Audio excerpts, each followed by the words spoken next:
So today, joined again by John David Ebert. I figured I was going to do a sort of impromptu stream today. I like to do those every so often, Fridays especially, kind of like we did one with um, not Kanzuk. Why am I trying to say Kanzuk? With Kiza 2 weeks ago when we were talking about the UK. But today, John David Ebert is on to have a discussion at we kind of started having this discussion off air. We're talking about philosophy and films when we were chatting the other night. And I figured, hey, why not make this into a stream? It was a good discussion. So how are you doing this afternoon, John? Thank you for having me on, Politicrat. I'm doing very well today. Thank you. All right. So figured we'd probably start by discussing, well, first of all, I want to say I want to focus specifically on films, not necessarily adaptations. I figured maybe we can go a little bit into that if it's pertinent, but I think maybe it's good to discuss film as an independent medium of storytelling, sure. With reference to yeah. So you yourself, what's interesting? So I think generally, especially movie critics, they always have this view. Oh yeah, no, the golden age of filmmaking was like 1930 through 1970, and it was all downhill from there. But you yourself have said in the past that the apotheosis of filmmaking was like the 70s, 80s, and 90s. That's right. Do you maybe want to go a little bit into detail about that, so both me and the audience understands kind of where you're coming from? Right, because this has to do with the morphology of an art form, and art always has a morphology where it has a pre-classic, a classic, and a post-classic period. Mm-hmm. Look at early Egyptian sculpture, for instance, from the first two dynasties. It's very clumsy. It's very awkward and uncertain of itself. It doesn't really find itself until the period of the fourth dynasty, which is the period of the pyramid, the big pyramids. And then suddenly they get their act together, and the sculpture is beautiful, luminous, and serene all through the Old Kingdom and the Middle Kingdom. And then it starts to decline into its post-classic phase in the New Kingdom with Akhenaten and his very strange art aesthetic style. It starts going out, and then it starts just repeating itself in sterile repetitions, iterations of its original iconotypes. Film does exactly the same thing, and you can do this with any art development. They all follow this morphology. Film does exactly the same thing. It starts right around the turn of the last century there, and gets going with silent films, which are very clumsy, awkward, and uncertain of themselves. However brilliant on occasion they may be, especially the German expressionist ones like The Cabinet of Dr. Caligari and stuff like that, the Golem. There's some good ones in there. But it's a newborn art form. Nobody's sure what to do with it. Nobody's even sure what the fuck it is. And then so it takes a while. They add sound in 1927. So we start getting movies, which are a different experience now. In a certain way, radio has been going since about 1920. So radio's been up and running for about 7 years, which is purely sound. And film is, at that point, up to 1927, purely image. So in a sense, a hybridization, a mediatic hybridization takes place from 1927 onward, and then people add sound, and they realize, oh well, there's no reason why we shouldn't have sound in movies, so let's do it. It's great. It's a better experience. It's an upgrade, and so we're moving up the hill here, and then it evolves. Color comes in the 1930s. The Wizard of Oz, 1939, is one of the first big true color extravaganzas. It's an amazingly visual experience, which is then countered by Citizen Kane the following year in black and white, with Orson Welles showing you we can do just as good in black and white as they just did with The Wizard of Oz in color. Look at this shit. And so you think it was sort of almost a reaction?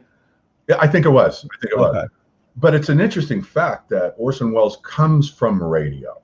He was, he starts out in radio. He's strictly an ear guy, an auditory guy, and then brings to film that auditory, what McLuhan would call a cave-like sensibility, because the ear hears in a 360-degree radius, like a cave. It's interesting because it was almost like a synthesis between the two mediums of sort of pop cultural entertainment at the time, which was the radio serial and the film. That's exactly right. And Orson Welles is a key figure in that bringing that together. And so Citizen Kane is a masterpiece, and has been generally regarded as the greatest film ever made, except up to probably the current generation of critics, which I don't think it's in that place anymore. But what do they generally discuss as the best one? Yeah, Apocalypse Now has sort of usurped it, though, or 2001: A Space Odyssey. You tend to find on critics' all-time best lists those two now usurping it, which is correct. Citizen Kane is great, but it's not on the level of 2001 and Apocalypse Now. So the films go through the Hollywood system. We get film noir in the 30s and 40s, all these great, it's all good stuff.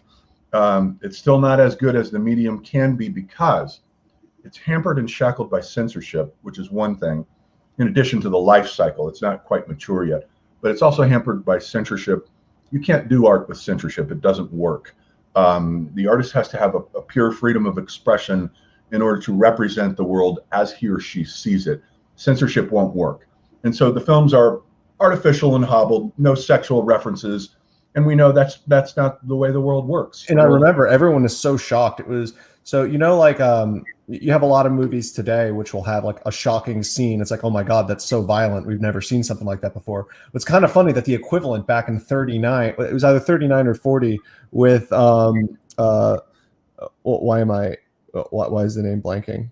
But Rhett Butler. He was like, frankly, my dear, I don't give a damn. And how controversial it was because he said the word damn. And it even goes all that prudishness. Gone with the Wind, yeah. Goes all the way down in television in the 1950s with I Love Lucy, where you can't show the two of them sharing the same bed. Yeah. If you notice in every shot, they have two separate beds. Oh, God forbid that we admit the reality of sexual intercourse in a marriage. Oh, geez.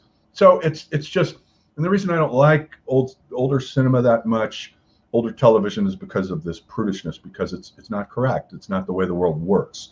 So it's hampered. It's a very crippled version of reality. It's just not right. So, but then the chains fall off with the code.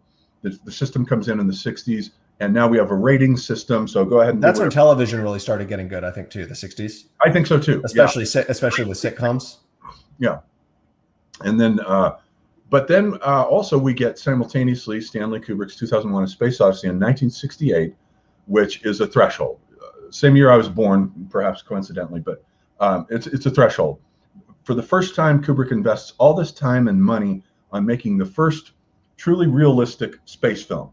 He wants everything to look convincing to the eye and to be current with what we know about space exploration. We're just about to go to the moon, and he knew that. 69, the following year, we did. So it was very au courant in terms of its knowledge of how things should look to the eye.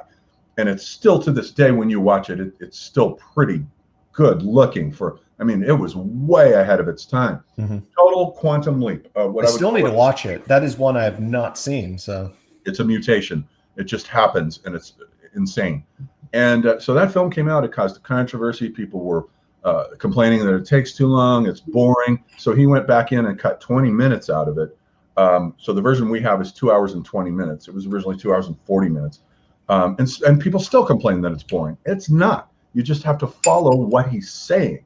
If you follow, it's the history of the evolution of human consciousness and its various stages. And if you follow that, you realize that there's nothing boring going on here. The whole thing is a philosophical enterprise translated into celluloid.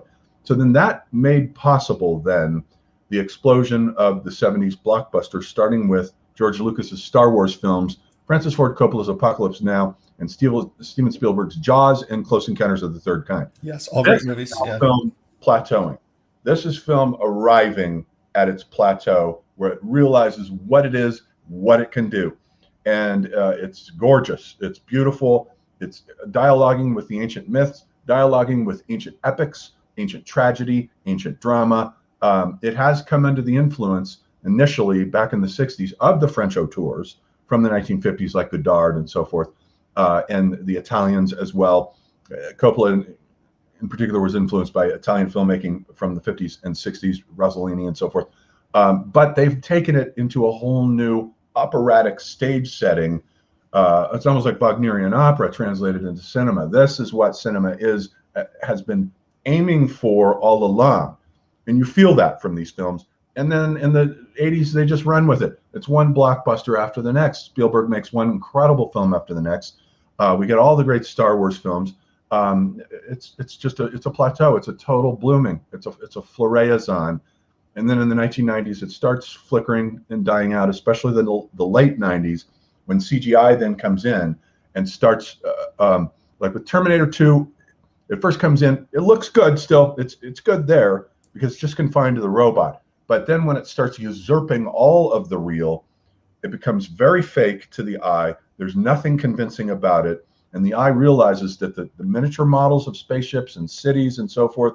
James Cameron, by the way, started as an apprentice to John Carpenter in his film Escape from New York. Oh, yeah. Is that the one with a snake or whatever? It's yeah. Kurt Russell as Snake Plissken, and Cameron built the miniature model of New York which is the prison in that. And so he started out as a miniature model builder, which is ironic because he inherits this CGI mentality and makes a total travesty with Avatar, which is his worst film, in my opinion, not his best, because nothing is convincing to the eye in that film. It looks like you're watching a video game. And it's like, I'm yawning, glancing at my watch. I've watched it 3 or 4 times, trying to convince myself to like it. It represents the post-classic shift into cinema's dead phase, which and also... Yeah, go ahead. Oh, no, I just wanted to say just a comment. It's kind of... It kind of irritated me when he said, "Oh, I'm making 5 more," and it's like, I can at least respect Avatar more, and I didn't hate it, but I didn't think it was anything special. I thought the visuals I thought were nice, but I thought it was you might disagree with me here, but I said it was a technical achievement in a sense, at least in terms of modern CGI as far as that goes and motion capture. But other than that, I mean, it didn't leave an impression on me in the same way as a lot of other films did. It does mark for me the death of cinema, the shift from celluloid to digitization. And as any student of McLuhan knows, once you shift the mediatic basis, the substance of a medium from one substance to another, it's not the same medium anymore. And so this is the death of cinema due to the invasion of cinema by the computer.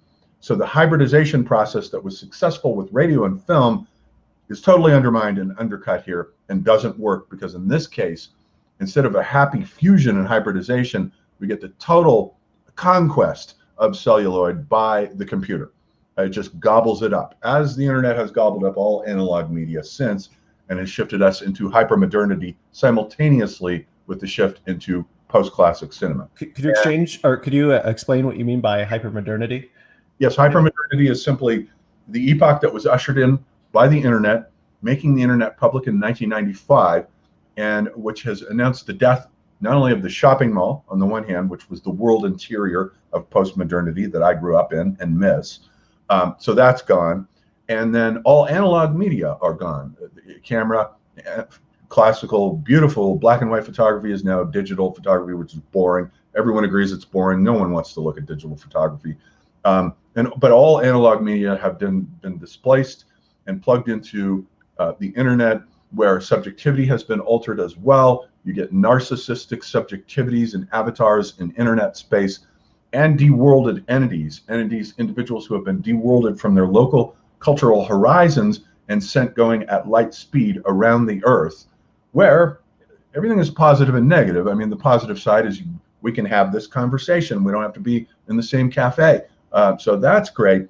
But at the same time, you've got these deworlded individuals who are no longer plugged into their earthly, sensuous, physical places. And physical places have, as Walter Benjamin wrote, auras about them. They have historical auras. It's one thing to stand in front of Leonardo da Vinci's Mona Lisa and feel the energy coming out of that painting, and another thing to put it on your coffee mug and your T-shirt, which just degrades it, So this is what hypermodernity has done: is degraded our culture. But on the other hand, it refutes the postmodern nihilism and skepticism of grand meta narratives. The kids from your generation, the millennial generation, are now not interested in sarcasm and irony. They're interested in truth. They want to know what the real picture is here that postmodernity robbed us of. And so hypermodernity has shifted everything around, psychologically, ontologically, electronically, on every single level. So speaking of post-modernity, hyper-modernity, that sort of thing, and I just said, because you said my generation, the millennials are trying to find truth. I mean, I think a lot of them are looking for truth in the worst places, but in a lot of ways. But so it almost. But I've noticed a lot of people, and I feel like the criticism is misplaced. There are a lot of problems with postmodernism, postmodernity. I think artistically gave us a lot of great stuff and a lot of terrible stuff, but because I mean the whole the storyline subversions, I think, in the sort of flipping genres on their head, I think are interesting, like as thought experiments. However, I think one of the problems with that is then that became the norm in a lot of respects. Then it's like everybody wanted to do that, and nowadays it's basically seen as subversive to go and just make a simple classic sort of heroic narrative. And if I don't know if you see it in the same way, but I think the one of the main exception in recent years, when I say recent, I mean like the past couple of decades, was probably the Lord of the Rings trilogy, but that's because it was based on something older, not necessarily fresh, but yeah, the Lord of the Rings is great. I love that. The Lord of the Rings, but The Hobbit is a different matter. Yeah, I liked the first two Hobbit movies. I didn't like the last one. In my opinion, the Hobbit fell back into the post-classic hyper-digitization. There's way too much digitization going on. Every scene looks fake and artificial to the eye. Plus, it's a kid's book of 200 pages, and they've tried to create it for money only as a 3-film epic, which it is not. You could do a duology. 2 films. It should have been 2 films. No, they messed it up. It's a total mess. I think the actor of Bilbo did a good job, at least in terms of his performance. There's great talent involved in the writers, the director, the actors, all this talent. But it's another example of talent getting mangled by the Hollywood machine, just as Orson Welles' second film, The Magnificent Ambersons, was mangled by Hollywood. He had to go back and cut a bunch of stuff out, and what's left there is almost unwatchable. You can see that there was genius in there, but that the suits, as they call these guys, the executives, the talented guys call the executives suits, who know nothing about art, culture, and don't care. They're looking for money. It's like mafia guys running the Hollywood system, and they basically have the same mentality. They don't belong there. No one wants them there. But it's unfortunate that they have to depend on them, just as in the Renaissance, the commissions of Leonardo and Michelangelo, they had to depend on, rich, Lorenzo de Medici and the guys with the money, which is unfortunate because they can often call the shots. Although in the case of the Renaissance, these guys, the suits there, were smart enough to leave these guys alone and just let them create. In Hollywood, it's been a struggle between the creators and the suits. And so, yeah, and I think The Hobbit fell prey to the suits. Whereas Lord of the Rings clearly was the suits going, hey, you guys do this. It's whatever you want to do. We'll see what happens. And they got surprised. I think they were taken because before Lord of the Rings, there had never been a good fantasy film before. They're all bad. What about was it Borman, John Borman's Excalibur? It's good, but it's awkward. It is an awkward film. The editing isn't very good. But yeah, I like that film. I do. That's one of the better ones from the pre-Lord of the Rings. And Krull is fun. But most of them are pretty bad. And the Lord of the Rings was the first breakthrough, and I don't think the suits expected it. It took everybody by surprise. I thought it would be bad when I heard that this guy who had only made crappy horror films, drive-in movies, was hired to do this. And I thought it was going to be bad. So it took me by surprise, too. It was really good. So, yeah. Yeah, unfortunately, I didn't see those in the theaters. I didn't really. I remember the first time I watched it was on vacation, like part of the Fellowship of the Ring. But my brother got scared by the Nazgul, so my parents made us turn it off. But then I remember I ended up. I watched them really around like 2008, 2009, and I would watch them over and over and over again. And it was very. Very impactful, I guess, not from a cinematic perspective, but really from a storytelling perspective too. Yeah, it was kind of like Star Wars for you, as for me when I was growing up. That was like my equivalent was the Star Wars films. I mean, Star Wars was the same for me too. But I had like the first movie I remember seeing in the theater was The Phantom Menace. Oh, and, I remember it was the first movie I remember seeing. However, I mean, of course, I've been to movies and stuff before then, but that is the one I distinctly remember. Like I remember like Jar Jar and the pod racing and all that. Yeah. And you know what the first film I ever saw was? I think I was 4 years old, and it was in a drive-in. It was Westworld. Do you know Westworld? Yeah. Is that I know that I think they did I watched a couple episodes. Couldn't really get into it, but they based a HBO show off of it. No, the HBO version sucks. But the original version that was written by Michael Crichton and exactly the same story as Jurassic Park. Precisely the same, only with robots instead of dinosaurs. And it's a brilliant film. Came out in 1972, and I remember just being captivated by it in the drive-in. It just blew my mind. That was the first film I ever saw in the public setting, as opposed to others. I do remember, at least this is what my mother and father always said, that the first movie I technically went to was a drive-in theater in Hawaii. I think they went to go see. It was that we're talking about that other movie. We're talking about those asteroid movies that always used to come out in the 90s. It was one of those, but I remember apparently I was like peering out the back watching the really crappy 1997 Godzilla movie with Matthew Broderick. Yeah, it's a bad movie. That's a really bad movie. Yeah. Yeah. I remember what I've always liked is one of my favorites. And I guess it is almost kind of a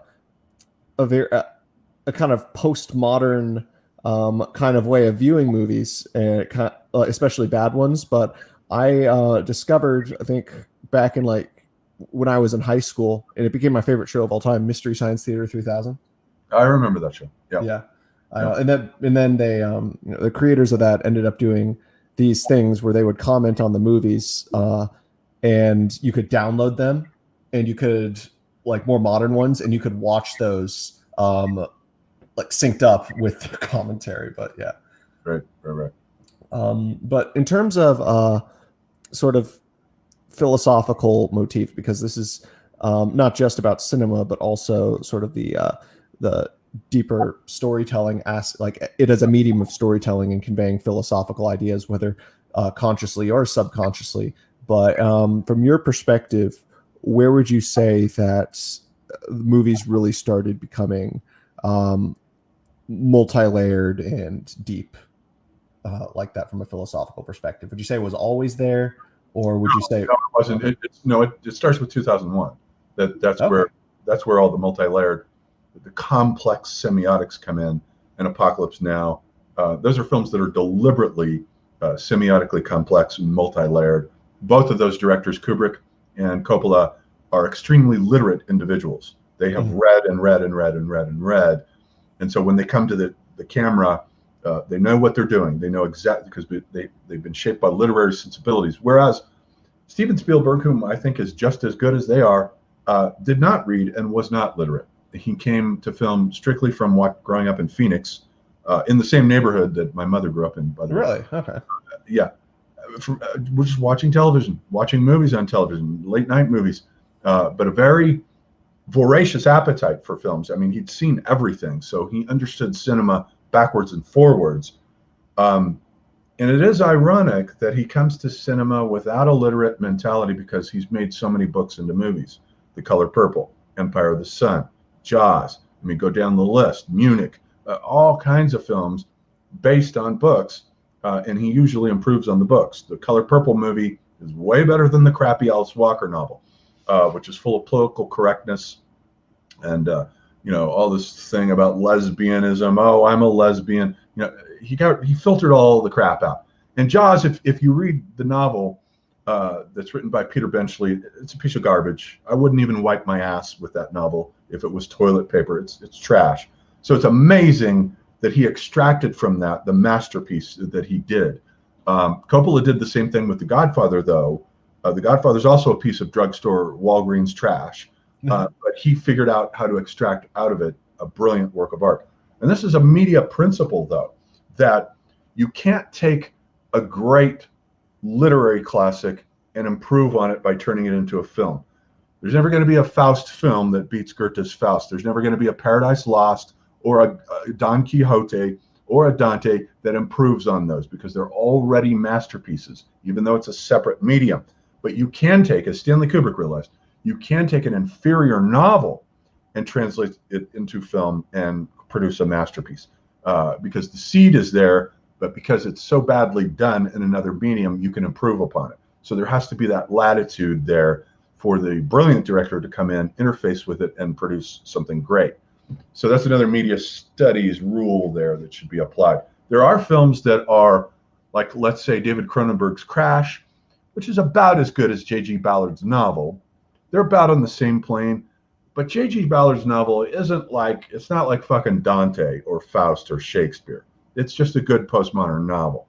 So in a certain sense, there's an equilibration point where you can make it about the same level of quality, but you can't improve upon a masterpiece that's already a masterpiece. You can't do it. It's never happened, never will. Yeah, but back to Lord of the Rings just for a brief second. You said you were kind of worried that they were going to be bad when they came out, but were taken by surprise. I'm honestly not very, and even from the get-go when I heard the announcement, I was skeptical, very skeptical, but I heard that Amazon is doing a Lord of the Rings TV show or something, and very recently you had I don't know which actor it was, but there's a like Asian American actor who's saying, I hope to see Asian representation in this film, and that's what they need to appeal to a universal audience. It's like, that's fine, but Asians have nothing to do with Lord of the Rings. It's specifically about Anglo-Saxon mythology. So it's not really a good idea to cast Asian actors in there because then it becomes just glaringly politically correct. And that's not what Lord of the Rings is about. Tolkien was trying to restore white, Caucasian, Anglo-Saxon mythology. That's the whole point of it. Now, something like Star Wars is a different story. Jam-pack it with Asians, with all races, whatever you want, because the whole point of the film is it's globalization. It's about the entire fucking planet. So this is the problem. This political correctness thing, which just pisses me the fuck off. It gets so old. I get so sick of it. It's just like, when you cram it in the audience's face, it's like, don't bother, go away, leave us alone with your fucking agenda. And a lot of the times it's outright offensive. Like if they do kind of like token casting to people of like these different ethnicities, because they're not even making them a character. They're just basically making them just kind of like a token to get diversity points. Yeah, and they ruined Stephen King's great novel, The Dark Tower of the Gunslinger, which is some of the best stuff he ever wrote by casting. That was like his great like speculative fantasy. By casting a black actor in that role, totally ruined what King was doing, because there's nothing wrong with putting a black actor in a Western. However, what King was doing was going back and looking at the creation of the white Western cowboy gunslinger guy as portrayed in the history of all the Westerns in cinema, especially Clint Eastwood. Those types of guys. And he wants you to have a certain nostalgia for that world, even while he's transforming it into a kind of sci-fi fantasy epic for the first time, which is totally original. Casting a black actor in that role is just simply an obvious political move that detracts from this nostalgia factor of that genre and is based on a complete misunderstanding of what King was trying to do. So there are limitations here. When you cast people, it matters who you plug in where. It matters. It's important to take into consideration. Okay. I think so. So you brought up Westerns just a little bit ago. And the Western, it's a very, like, it's pretty meta. Like the idea of the Western is itself sort of an American mythology, it's basically a part of the grand American meta narrative, like in a very mythical sense. Yet what's kind of interesting, and again, this is pretty meta, but even the era of creating the Western movie is itself a very sort of mythologized period in the history of cinema. There's just sort of there's this arc, so to speak. And eventually then how it started, how it died basically too. Just like the West died, the Old West died, the Western died as well in a very sort of am I making sense? The liberal left killed it in the late 60s and 70s because the liberal left all of these guys who came in with the film school generation, Scorsese and Coppola and Lucas, all these guys were left-leaning. But the left was the whole idea of the 60s, the explosion. Counterculture, yeah. Yeah, and those films were regarded as old-fashioned, masculine, right-wing values, which generally they are, actually. Right-wing values of conservatism, conserving old ways, conserving the myth of the patriarchal man, all that kind of stuff.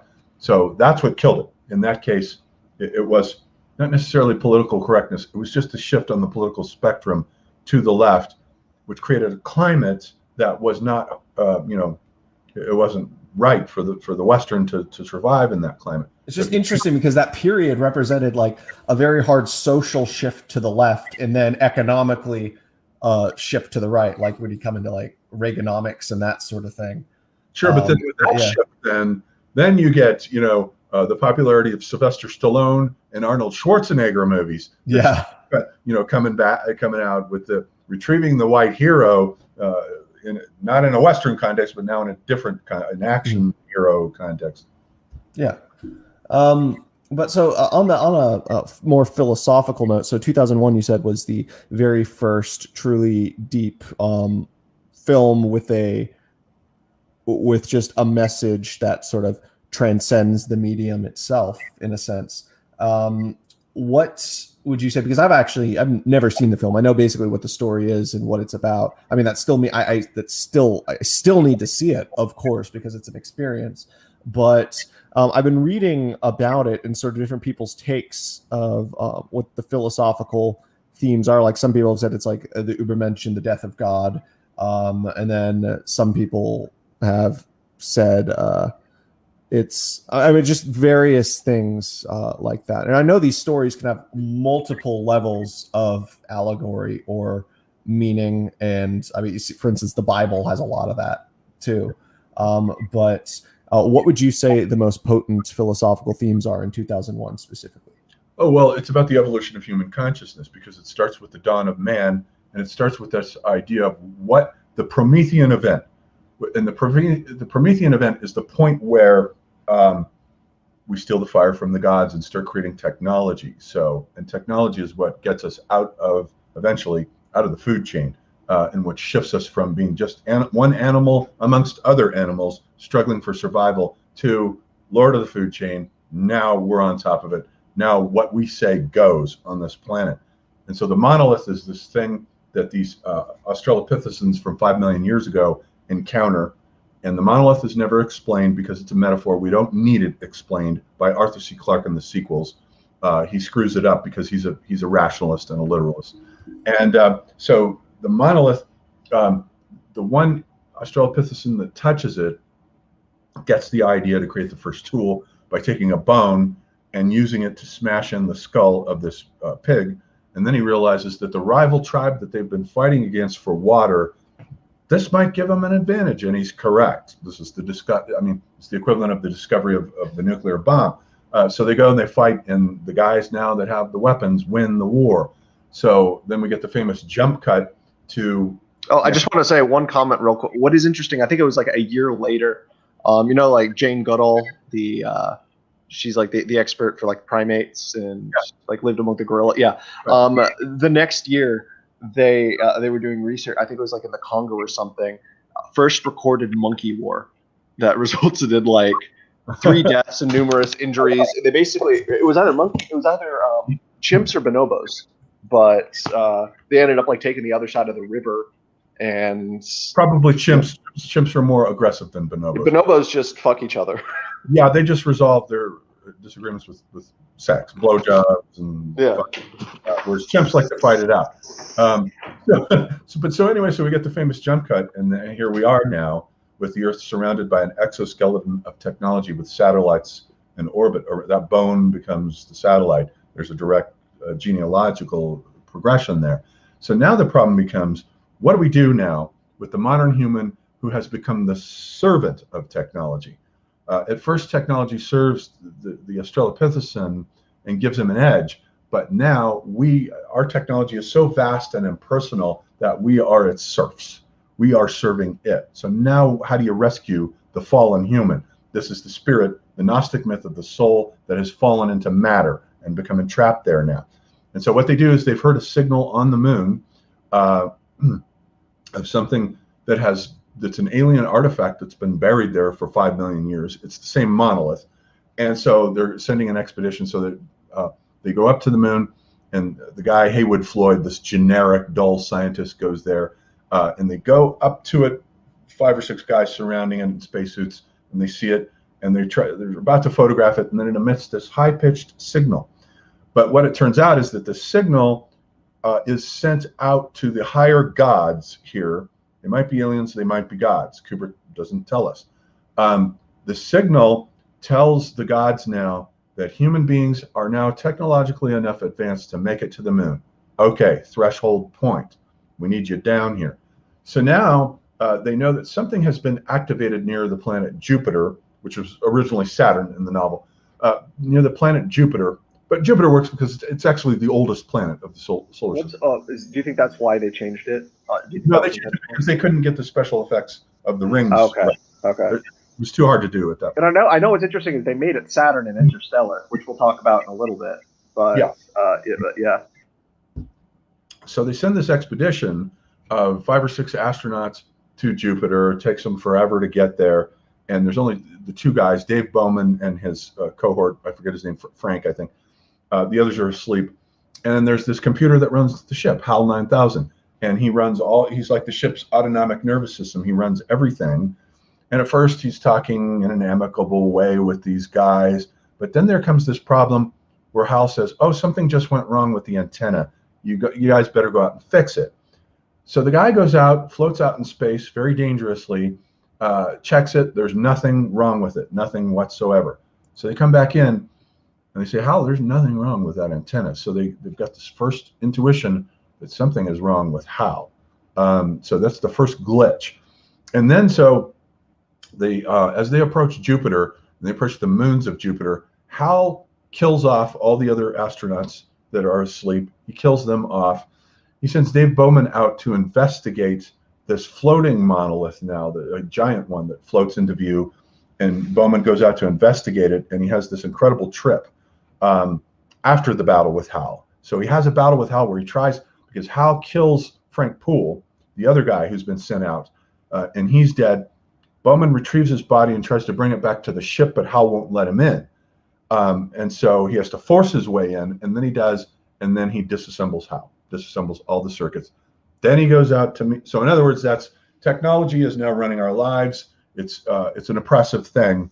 How do we get out of it? HAL is the symbol of that. What's interesting, we should also bring up, because I know we bring up Spengler a lot. It's kind of impossible to in pretty much any stream, at least when I talk about history and philosophy, but about how Man and Technics, I think it was 1933, the very first, or at least one of the very first books about the negative influence of technology on us, basically slaves to the machine. That's right. And then so the film climaxes with Bowman going out to investigate this alien monolith, and then he goes into this sort of psychedelic, what's called the star trip, where he goes into this almost psychedelic journey, but it shows him the origin of life on Earth. It shows him all these things coming into being. It never shows aliens. You just have to intuit their presence somehow that are in charge of this process. And then the film ends with them creating a virtual reality for him, within which he experiences himself as an old man. All of a sudden, he's just this old man. And then the last few scenes, he's lying in a bed looking at the monolith, this mystery. The monolith is the mystery of the ineffable, God, basically.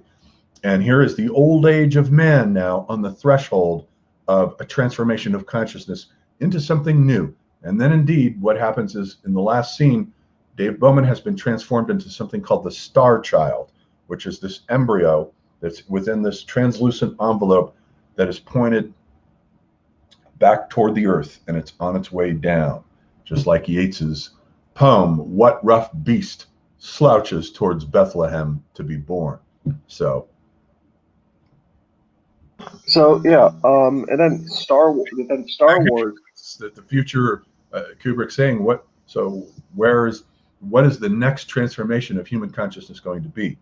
Where is our next Messiah going to come from? Is this being going to create the world's first planetary religion that will rescue us from our materialism and our atheism? There's all kinds of stuff going on in this film. You can discuss it endlessly forever. So yeah, go ahead. Yeah, so with Star Wars coming along, maybe this might be a good place to talk about Joseph Campbell, because I know you and I are both fans of his, and then you also worked for the Joseph Campbell Society from what I understand, at least from what you've said in previous videos of yours. So, what do you think the significance of Star Wars is, at least on sort of? Do you think it really brought the idea of the hero's journey to the public? I mean, I know it's always subconsciously, at least, been a motif in the public's imagination, but do you think that really brought us sort of an awareness to the importance of that myth? In a way, it's a response to 2001: A Space Odyssey, to the question posed by Kubrick. It's a response technologically, because without Kubrick's film, the special effects of Star Wars wouldn't exist, number one. And number two, it's a thematic response, because Kubrick poses the question of, what do we do about technological man now? And so the question is, what do we do? And Lucas, in retrieving the hero myth, finds with Luke Skywalker, the idea is that the human being needs to have some sort of a relationship to spiritual traditions. And in his case, it's modeled off of Zen Buddhism. The Jedi are transformed, Akira Kurosawa's samurais. Yeah, because I know George Lucas said like a lot of the sort of spiritual ideas. It was sort of, he saw it as a synthesis between between like Buddhist and Eastern ideas, as well as like his Methodist faith, and it was just sort of a synthesis. Just the only way you can stand up to a hyper-technologicized society that is doing nothing but pushing you around, and so you're always reacting. You have to get out of that. You have to undertake training of some kind of a spiritual discipline that will center your psyche axially in something that is eternal, imperishable. Here it becomes the Force, and something that is pre-technological, will survive technology, will be there after technology is gone. And the technological HAL 9000 then becomes blown up to the Death Star now. The Death Star is the oppressive system, the mechanical dragon now that has to be slain, and the princess rescued from her.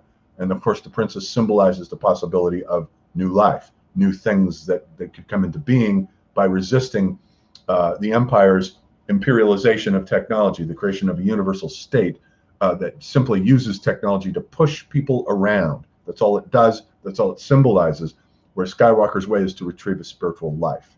So that's the whole point of the Star Wars films. Yeah, and then I noticed what's interesting about, well, at least this is my opinion. So I think, objectively speaking, at least in terms of like as a movie, in terms of Star Wars content, just overall, and in terms of a Star Wars movie, The Empire Strikes Back is the best Star Wars movie. But I think as a film and in terms of just storytelling, the original Star Wars was my favorite personally.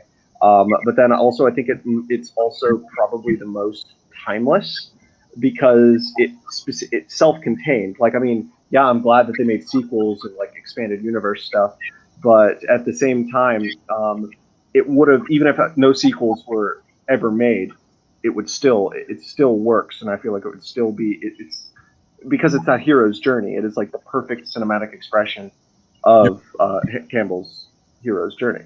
Yeah, I agree that The Empire Strikes Back is my favorite, but Star Wars does have a nostalgia value to it for me that's a little different from Empire. I don't like it better than Empire, but I do like the nostalgic feel to it every time I watch it.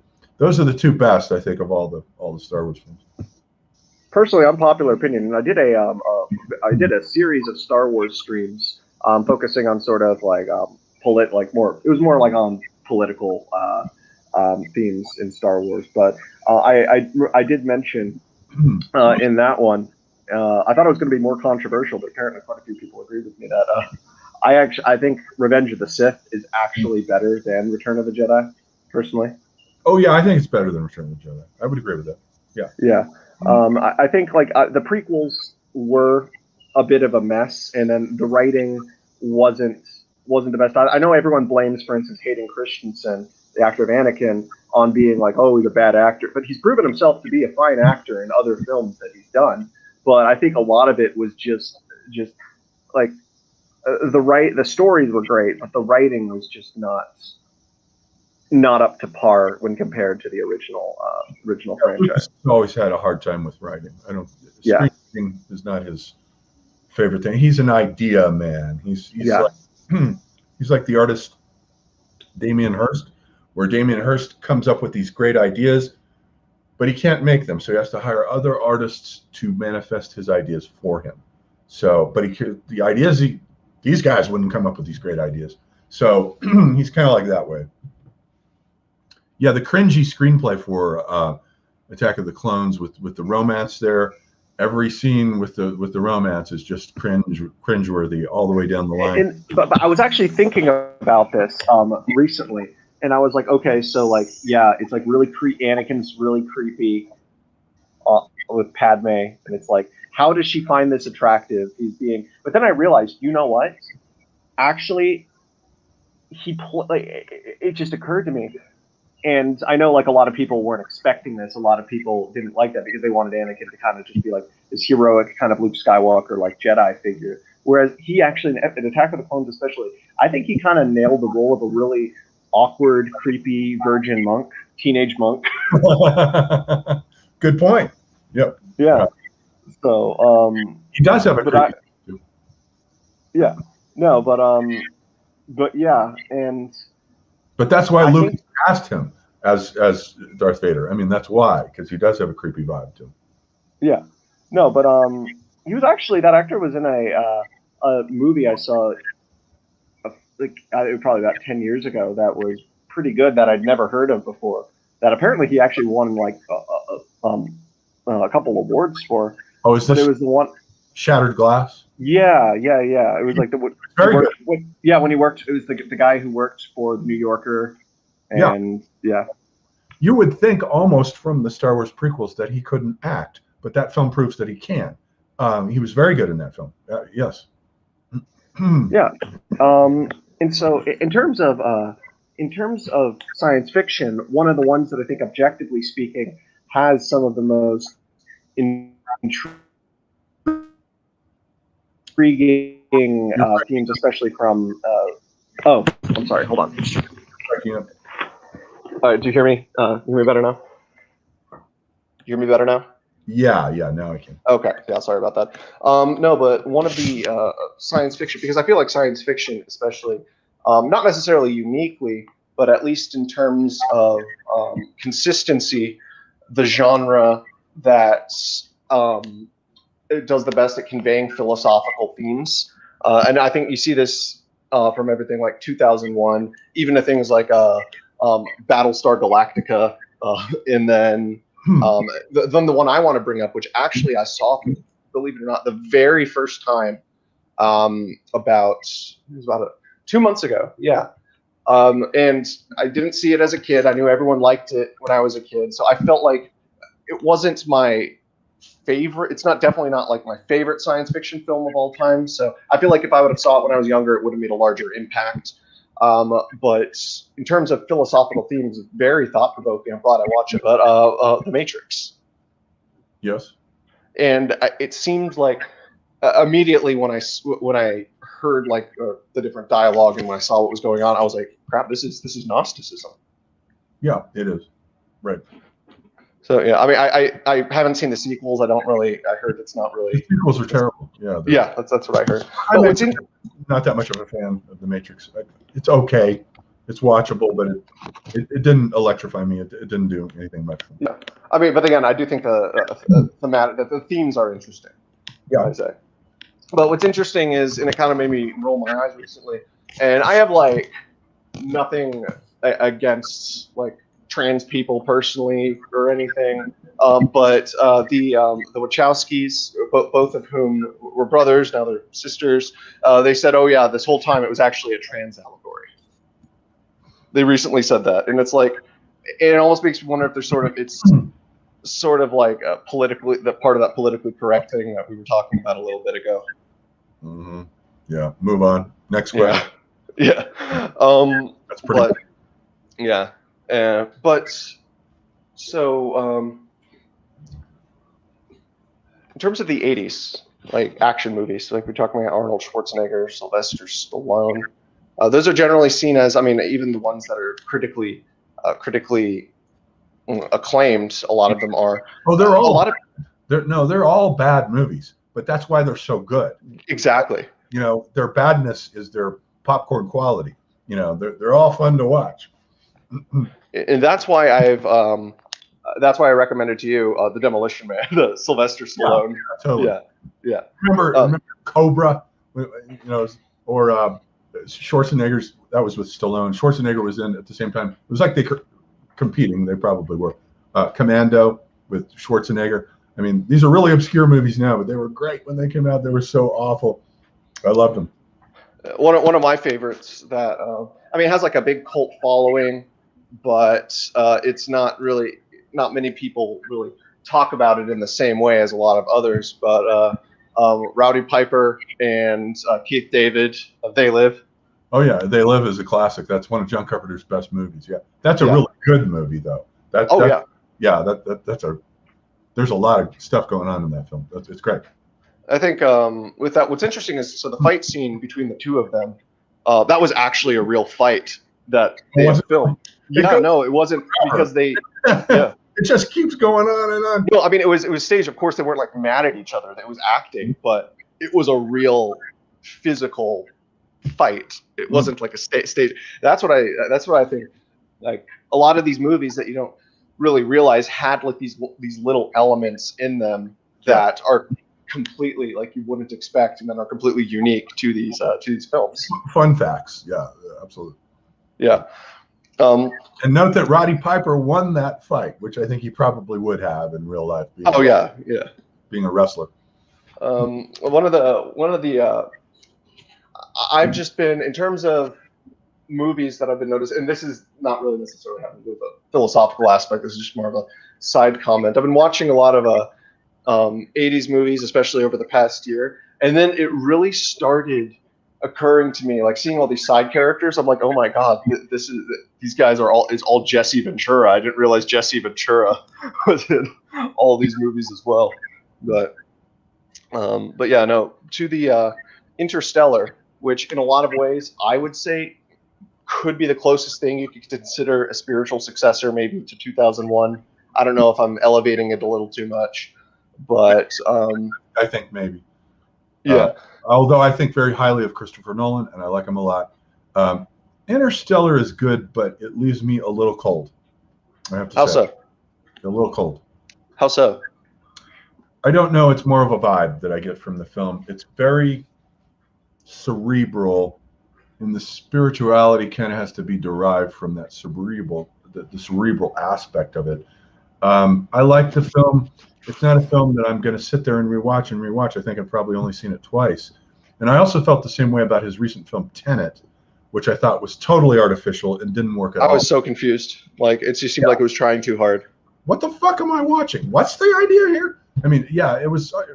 The problem with Nolan is he's very intellectual. He does have a very smart mind, and sometimes that takes the upper hand over the storytelling. Like with the Batman films, those two are perfectly in balance. So one can't overtake the other. Or in The Prestige, which I think is the best of his extracurricular Batman movies. The Prestige. That's a masterpiece. That is a great fucking movie. Inception is good too. You know, it's good. It's good. But Interstellar and Tenet, I think he needs to. Dunkirk was also good. What I loved about Dunkirk was how it was. There wasn't a lot of dialogue. The storytelling was through the visuals and the sound. Yeah, that's a good point. Almost none at all. I've only seen it 2 or 3 times. I need to watch it again. I need to watch it again too. Yeah, it is a film. What I also think is, I think that sort of, especially that event specifically, which is that specific event, Operation Dynamo by the Nazis and the evacuation of the British Expeditionary Force. And so this is to bring it back into just briefly into history. Symbolically speaking, that moment was the end of the British Empire, I would say. Yeah, pretty much. I think you're right about that. That's a good point. Yeah. Dunkirk was absolutely crucial battle. Yeah. And then, but I've also noticed in a lot of films, especially that adapt older works that have deeper philosophical or religious themes, it seems like Hollywood is trying to get rid of those aspects and just make it like a surface level sort of a story. Like, for instance, C.S. Lewis, like, so I'm not as, so I think Tolkien was a better fantasy writer than C.S. Lewis. I mean, I liked, I mean, I'd always enjoyed his Narnia books, but I mean, nothing. They don't hold a candle to Tolkien. I think it was a way better theologian and philosopher. But either way, for instance, they adapted the Narnia movies, I think back in the mid 2000s, and it completely divorced it seemed like it got rid of most of the religious and philosophical aspects that actually made those books so significant. And it's just like if they're trying to just copy Lord of the Rings and just cash in on like these sort of action movies, and it's like, I don't know, it's just kind of upsetting. Like, if you're going to do an adaptation, you need to actually be loyal to the themes and the ideas that are being presented. Right. I think the Silmarillion is Tolkien's best work. I'd like to see somebody tackle that in like a Netflix miniseries. You know, you could get quite a few seasons out of that, and it's so rich with stories. They're just jam-packed in there, tons of them, and it's quite an extraordinary achievement. I think the book he was working on his whole life, where The Lord of the Rings and The Hobbit were just like a break from that. Really? I thought The Hobbit was the first one he started, because I know he was a linguist by trade. The Hobbit was just a break. Kid's book. He wrote it for like his son or something. Let's take a break. And then it was successful, so the publisher said, why don't you do a sequel to The Hobbit? And then he did Lord of the Rings. Yeah. And what's kind of funny, there's this, and I mean, of course it wasn't his main intention, but I feel like a lot of the reason why he did Lord of the Rings, one of the, was because he was a linguist, and he was obsessed with inventing all of these other languages. Yeah, and he's like, okay, I've spent so much time doing this. This is a great accomplishment that I made. How do I showcase this? Right. And so part of it, I don't want to use the word an excuse, but for the lack of a better term, I would. So in a sense, the books were almost a quote unquote excuse to show everybody, hey, look at all these languages that I made. The language came first. He invented the language first, and then was like, now what can I do with this? And then came the stories. So that's exactly right. Yeah.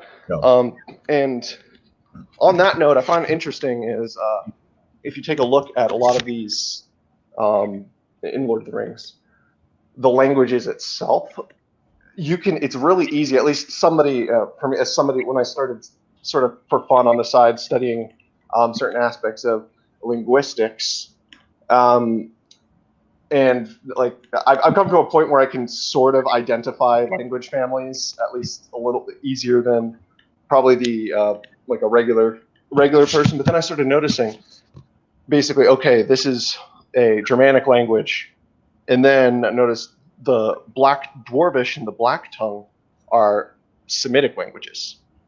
Oh. And Dwarvish, for instance, is very Hebrew-like, and then looking at the Black speech, which is the language of Mordor, very Akkadian, just in terms of a lot of the, like for instance, Barad-dûr, Khazad-dûm, and then Uruk-hai. Like you literally have Uruk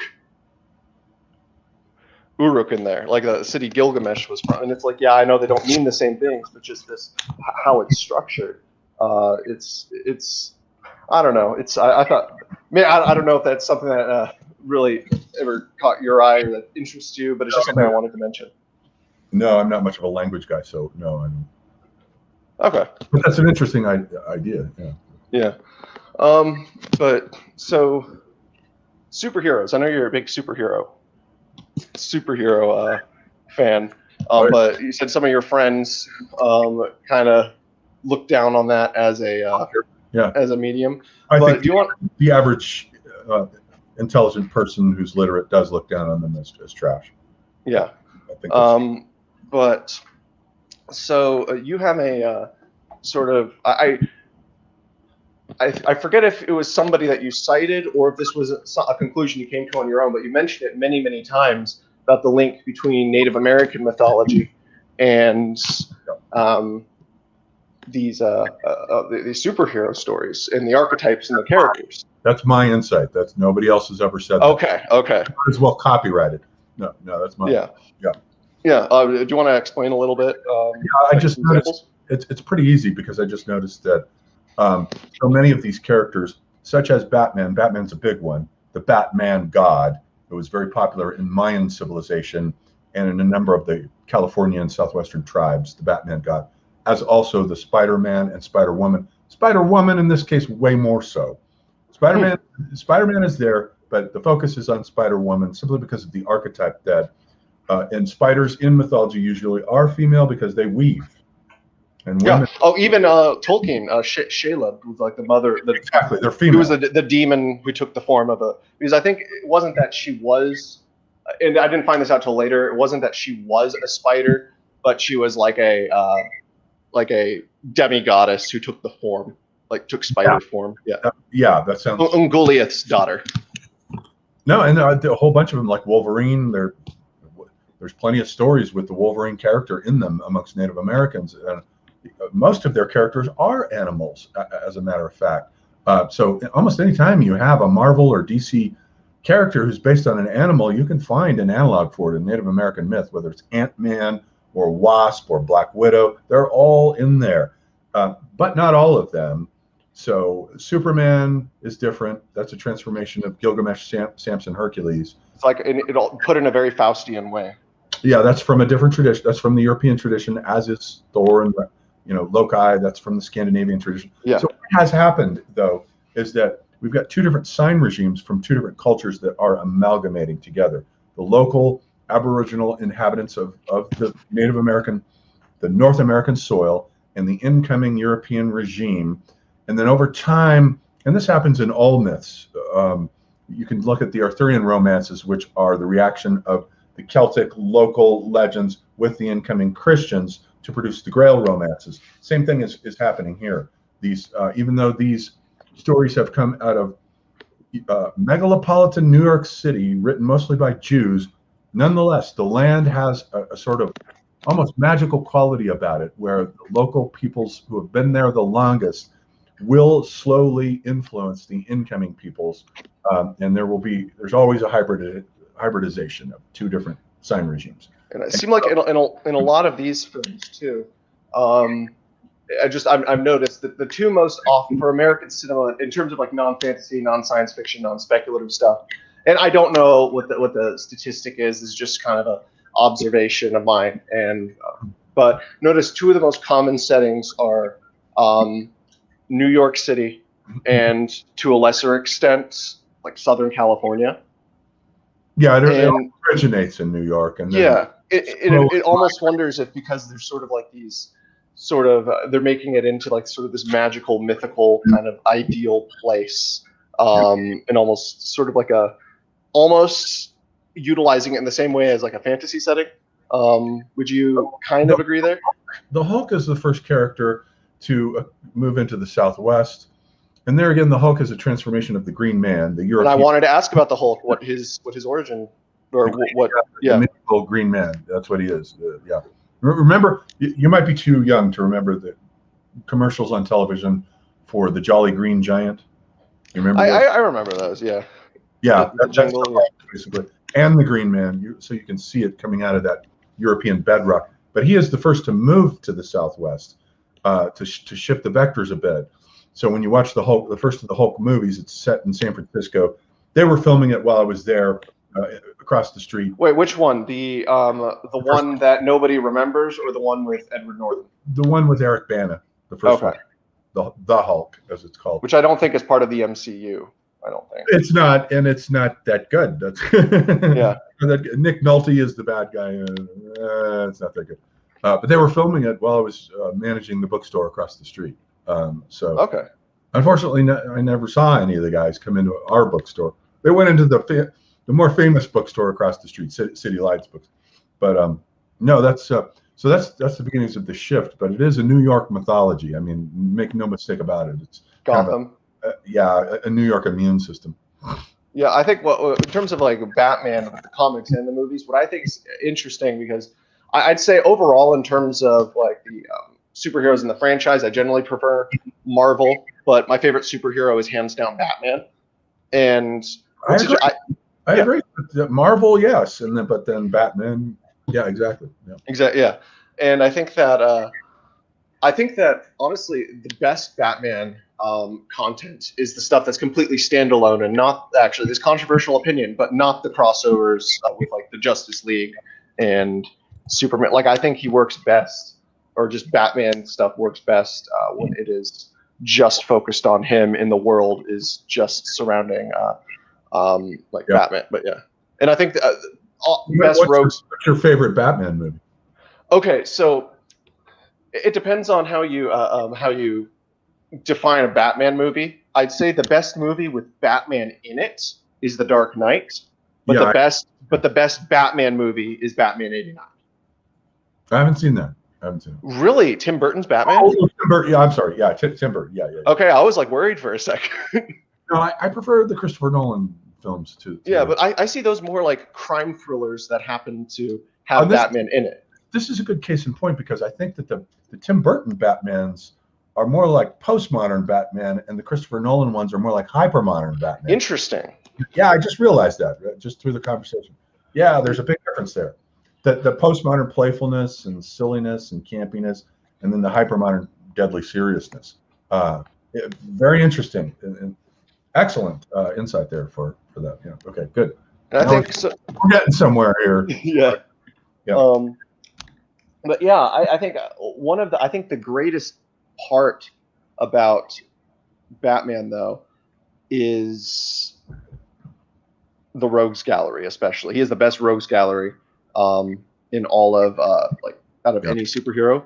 Followed by Spider-Man, I would say, but I think and the Rogues Gallery was not none of that. That was all invented by Bill Finger, not Bob Kane. Bob Kane takes all the credit for like a lot of the stuff. When it was Bill Finger, he was a total asshole. He totally tried to cut Bill Finger out.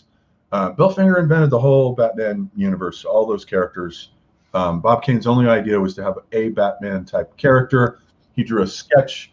He sent to Bill Finger, and it didn't look anything like Batman. And then Bill Finger said, "Oh, change this, change that. Now it looks like Batman as we know him." And then he invented the Joker and Catwoman, the Riddler, and all. And he died in poverty. And then his descendants then had to. One guy found this out and then contacted all of his descendants and said, "You guys should be making some money here, and you're not." So they had to take DC to court, and it was a long, protracted battle, but they finally won. And so now any Batman film made henceforth has to have Bill Finger's name in the credits, so they get a chunk of the change there. So yeah, and there's just something really unique, that almost like unprecedented. I mean, of course, you have some great settings that are like equally, like kind of on the equal level, but in different ways. But there's just something about Gotham City that stands. Awesome. It's a character, awesome. And it's a character in its own right. It is. No, I love Gotham. Yeah. And have you read, any of the graphic novels of Batman? Do you like? I read a couple. I mean, I was never like a super comic book like. I did. I mean, I kind of grew up on comic books, but it wasn't something that I consumed as much as some other things. But I have read The Killing Joke, yeah, Dark Knight Returns, Dark Knight.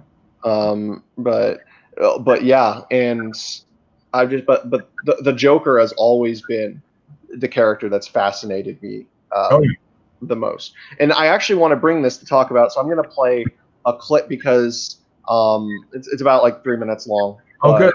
A bathroom break. Yeah, perfect. It's perfect timing. Okay. No, but yeah, gonna play a clip from the Joker movie that came out it was back in 2019. Just because I mean, and the reason I'm playing the clip is because just the stuff he's saying in that scene kind of wants to bring me to my discussion on Arnold Toynbee's Internal Proletariat. Oh, okay, good. So yeah, I'm gonna play that first. Let's Hold do on. it. All right. Hold on. Need to... Play the clip, Al. There we That's go. what David Letterman used to always say. There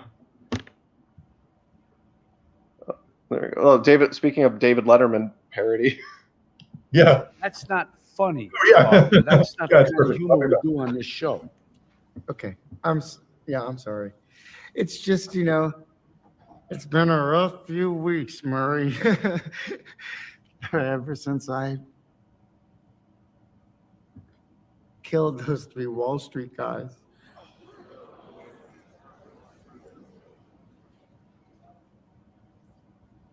Okay, I'm waiting for the punchline. There's no punchline.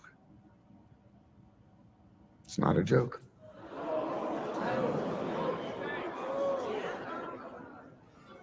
You're serious, aren't you? You're telling us you killed those 3 young men on the subway? Mm-hmm. And why should we believe you? You got nothing left to lose.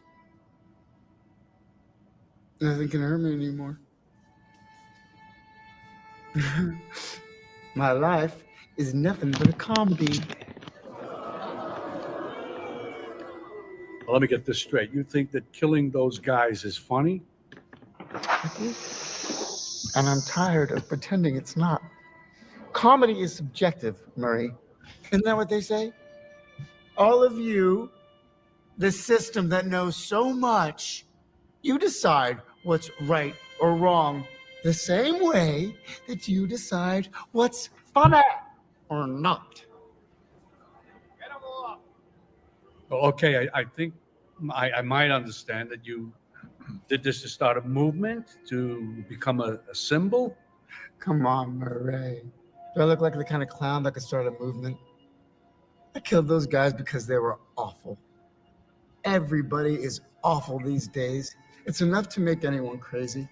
Okay, so that's it. You're crazy. That's your defense for killing 3 young men? No. They couldn't carry a tune to save their lives. Oh, why is everybody so upset about these guys?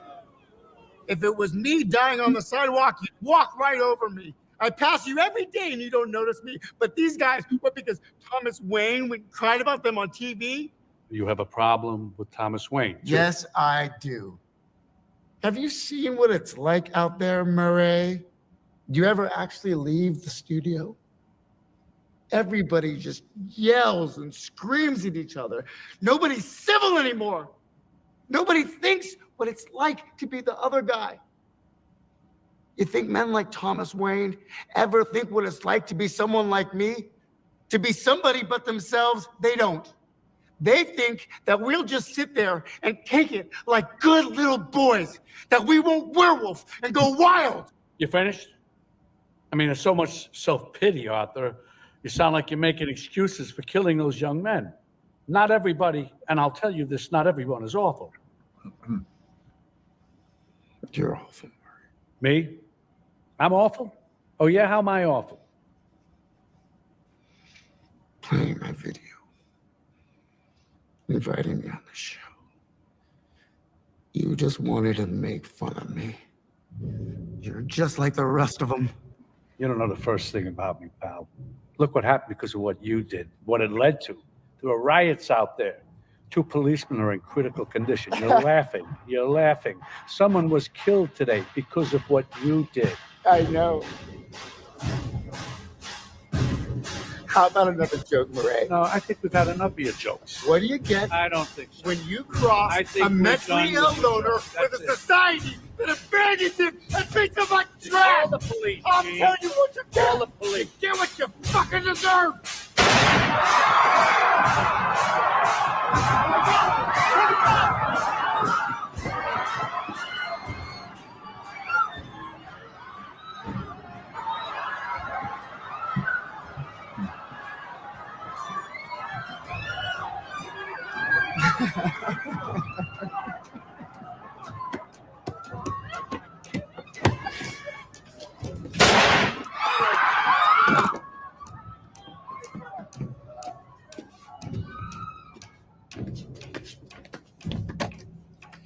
Good night.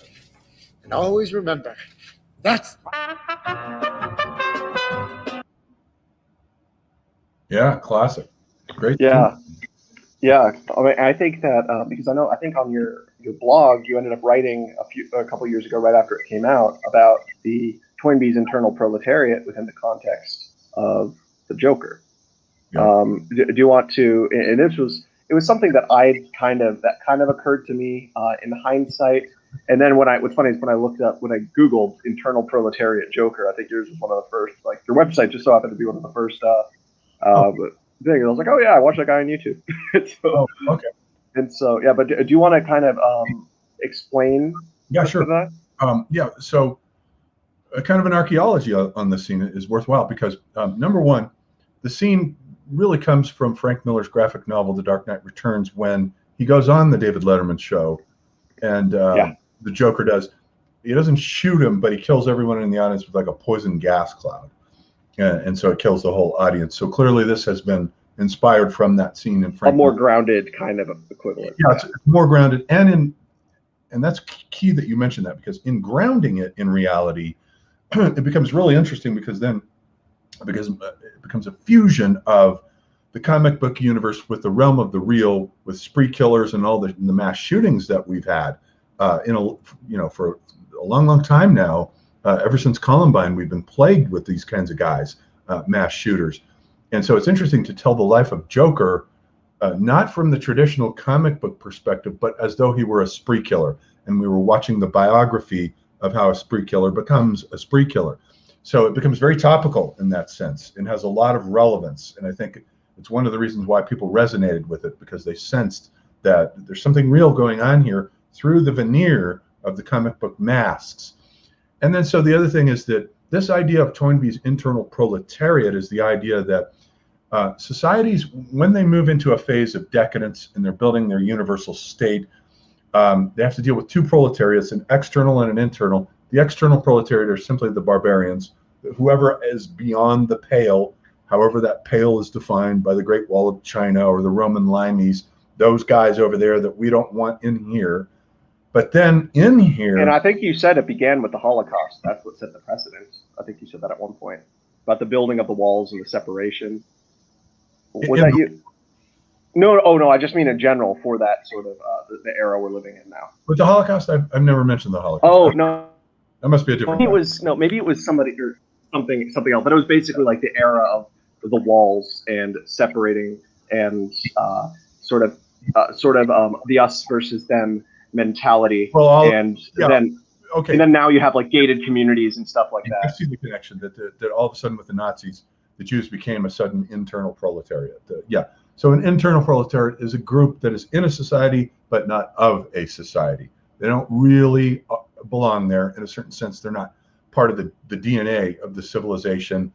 And in the ancient world, this begins with the Spartacus slave revolts that eventually lead, and they are an internal proletariat who revolts against the dominant minority, no longer the creative minority, but the dominant minority that's running the society, who has decayed. And the creative minority can rule by imitation and mimesis. Everybody loves them. Everybody wants to be Goethe, Kant, Napoleon, and Alexander. But when it declines, they can no longer command by mimesis, but they have to command by force, the dominant minority. And so that governance of the society by force generates a reaction within the society where you get the secession from the body politic. You get the secession of an internal proletariat who no longer want to be part of the society. So that starts with Spartacus in the ancient world and goes all the way down through to the Christians. The Christians become, so that's all internal proletariat. And in that case, the internal proletariat became successful and became the wave of the future. And Joker's line, what do you get when you take a mentally ill loner with a society that looks down on them and treats them like trash? Yeah, that's pretty much it. Societies have to be careful who they treat like shit, because those people will revolt inevitably. Eventually it will happen. They will break away and form separate societies. And this happens, it's a little bit like Spengler doesn't really have this concept, and Toynbee does, but it's a little bit like a cancer that develops within the body. Social unruly cells that don't want to cooperate with the DNA programming of the whole organism, and they break away.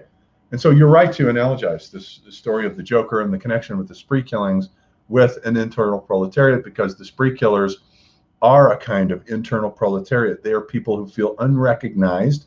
They don't feel like they belong to this social machinery, this late capitalist social machinery that they feel has overlooked them and their merits and their contributions. And Ted Kaczynski. To what? I said Ted Kaczynski. Is it Ted Kaczynski, the Unabomber? Ted Kaczynski. Yeah, exactly right. And so they react and they go to war against the social order. Notice that their victims are always impersonal. They're not people that are personally known to them. So that means they're hurling bombs at society, not at specific individuals. It's the society that is not taking them into account, and so they feel they have the right to revolt against it, and perhaps they do. Who can say? So yeah. And I think it is interesting. I don't know if you were really following the press when the Joker was coming out, but how hard the press tried to cancel that movie. Oh, I'm sure, because the political left press, I'm sure, was. Which is ironic, because in terms of, and I don't want to, of course, I have no interest in getting into the political messages or political themes in the film, but it should be said, the irony of that is that the political themes that were in the film were generally like left-leaning. Yes, that's right. But yeah, so now we have to be sympathetic to a spree killer. So the film deliberately puts you in an uncomfortable situation that you don't really want to be in. That's part of its genius. But it does repeat that same situation from Taxi Driver that did the same thing back in the 1970s. Mm-hmm. I don't really want to like this guy. I'm not really interested in how he ends up in this, spree killing, sudden explosion of killing like 5 or 6 people. I don't want to be sympathetic to him, but on the other hand, I can't stop watching. That was the brilliance of Taxi Driver back in the 70s, and it's repeated on the turn of the historical spiral in Hyper-Modernity now. Taxi Driver's postmodern. This film is hyper-modern, so it's repeated later by bringing in our current film semiotics of superheroes and villains. So no, it's a brilliant film. It does really. People complain that it's a rehash of Taxi Driver, but they miss the fact that that's postmodern. This is hyper-modern. They're two different things, and they have two different sets of semiotics. So. No. Okay. Yeah, and I think also interesting is the setting too. I mean, I feel like the setting kind of was. I mean, of course, it was intentionally also a callback to Taxi Driver, the sort of gritty late 70s New York. I know it was Gotham, but it's basically New York, and just the urban decay and that sort of thing. And what's interesting about Toynbee's Universal Church, for instance, which is like the internal proletariat creates a movement, and then ultimately sort of that ideology spreads to the disaffected people, and that eventually will become institutionalized in the basis of the next civilization. What's interesting is, I mean, of course, it's not like to the extent I don't want to really compare it to, because of course it's not a religion or universal church or anything, but there are some interesting parallels between it's almost like this Joker spree killings are like a maximal stress event, and you see that movement that forms around him and ends up kind of seeing him as sort of this symbol, and then Gotham goes to shit. Yep. Right. Every dominant minority sooner or later generates opposition in the form of an internal proletariat. It happens in every civilization.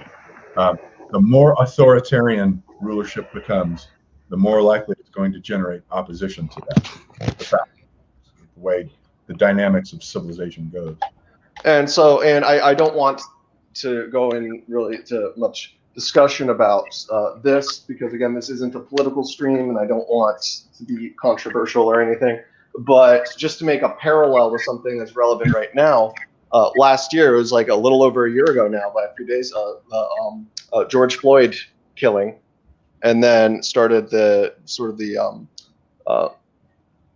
the riots, and then there were sort of like an upsurgence in like the popular Black Lives Matter and sort of the anti-racism movement going on right now. That seems like they seem like a bit of an internal proletariat too. Oh no, Toynbee says that the blacks are an internal proletariat. He says Interesting. Yeah, that's interesting.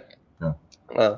But yeah. Let's see. Are there what film? So I'll let you lead the conversation in a sense now. At least, are there any movies specifically that that you'd like to talk about that you think are really notable, especially with their philosophical depth, or at least in terms of their sort of? I mean, it's good that you asked that question. Two films.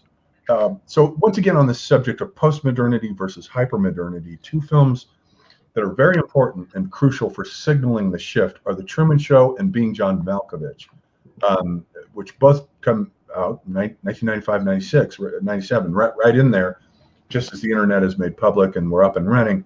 With The Truman Show, we get a sort of, it's loosely based on a Philip K. Dick novel called Time Out of Joint. I did not know that. It is, although it's not credited, but it is. If you read that novel, it's the same story, where and that novel is set in the 1950s, and the character in there, I've forgotten his name, Regal Gum, I think it is, typical Dick name. Regal Gum realizes that the reality that he's in is fake, and something is happening around it. Classic paranoid Dick novel, and so it's fake. And the same thing with The Truman Show, where the Jim Carrey character realizes that the world that he is living in is fake. He's being spied on. A studio light falls in front of his path, crashes in front. Where does the studio light come from? What he doesn't realize is that he is the first human being in history who has been filmed from birth onward every single minute of his life.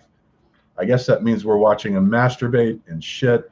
But I think they when those episodes happen, they click off or something like that. But anyways, every single moment of this guy's, and he's the first guy. But to him, he has no idea of this. He's just living his life. He thinks he's a businessman. He has this wife, this beautiful wife, and the successful life. But pretty soon, these anomalies start crossing his path. He starts seeing cameras everywhere and starts to be suspicious about his wife and suspicious about his so-called best friend. And every time he gets paranoid, the best friend shows up with a six-pack. He's like, hey, you want to head out to the docks and drink with me? And so he starts to realize that he's in a hyper reality. This is no longer the world of post-modernity. This is a world of total mediatization, total mediatic construction that he's living in and is totally naive about. And then so the point of the story comes when he realizes this and breaks free. He gets on a boat, he's on the ocean, and the producer of the show, The Truman Show, is Ed Harris. And he's like, all right, we've got to stop him from reaching the limits of this stage that we've set. So make storms. And it's like the Homeric gods, trying to frustrate Odysseus on the ocean by throwing storms his way. But he does make it to the edge, and his boat is a hole through the sky of the set. And he realizes he's going up to meet the producer of the show, which is analogous to going up to meet God, who's in charge of hyper-mediatized hyper-modernity here. He's going to go up to meet the Ted Turner guy or whoever it is. So that's a fundamental film. For me, that signals the shift into hyper-modernity. It's not post-modernity anymore. And what about Being John Malkovich? So Being John Malkovich, so we have this idea that the character is played by John Cusack in one of his best roles. And it's very Philip K. Dickian in spirit, but not based on one of his narratives, where this guy is a puppeteer. So he's had this unlikely career of being a puppeteer, loves puppetry, can't hold a day job. He's looking for a job. His wife henpecks him because he's not making any money. How can you make money being a puppeteer? So he sees an ad in the paper and he goes to this agency that exists on the 7.5th floor.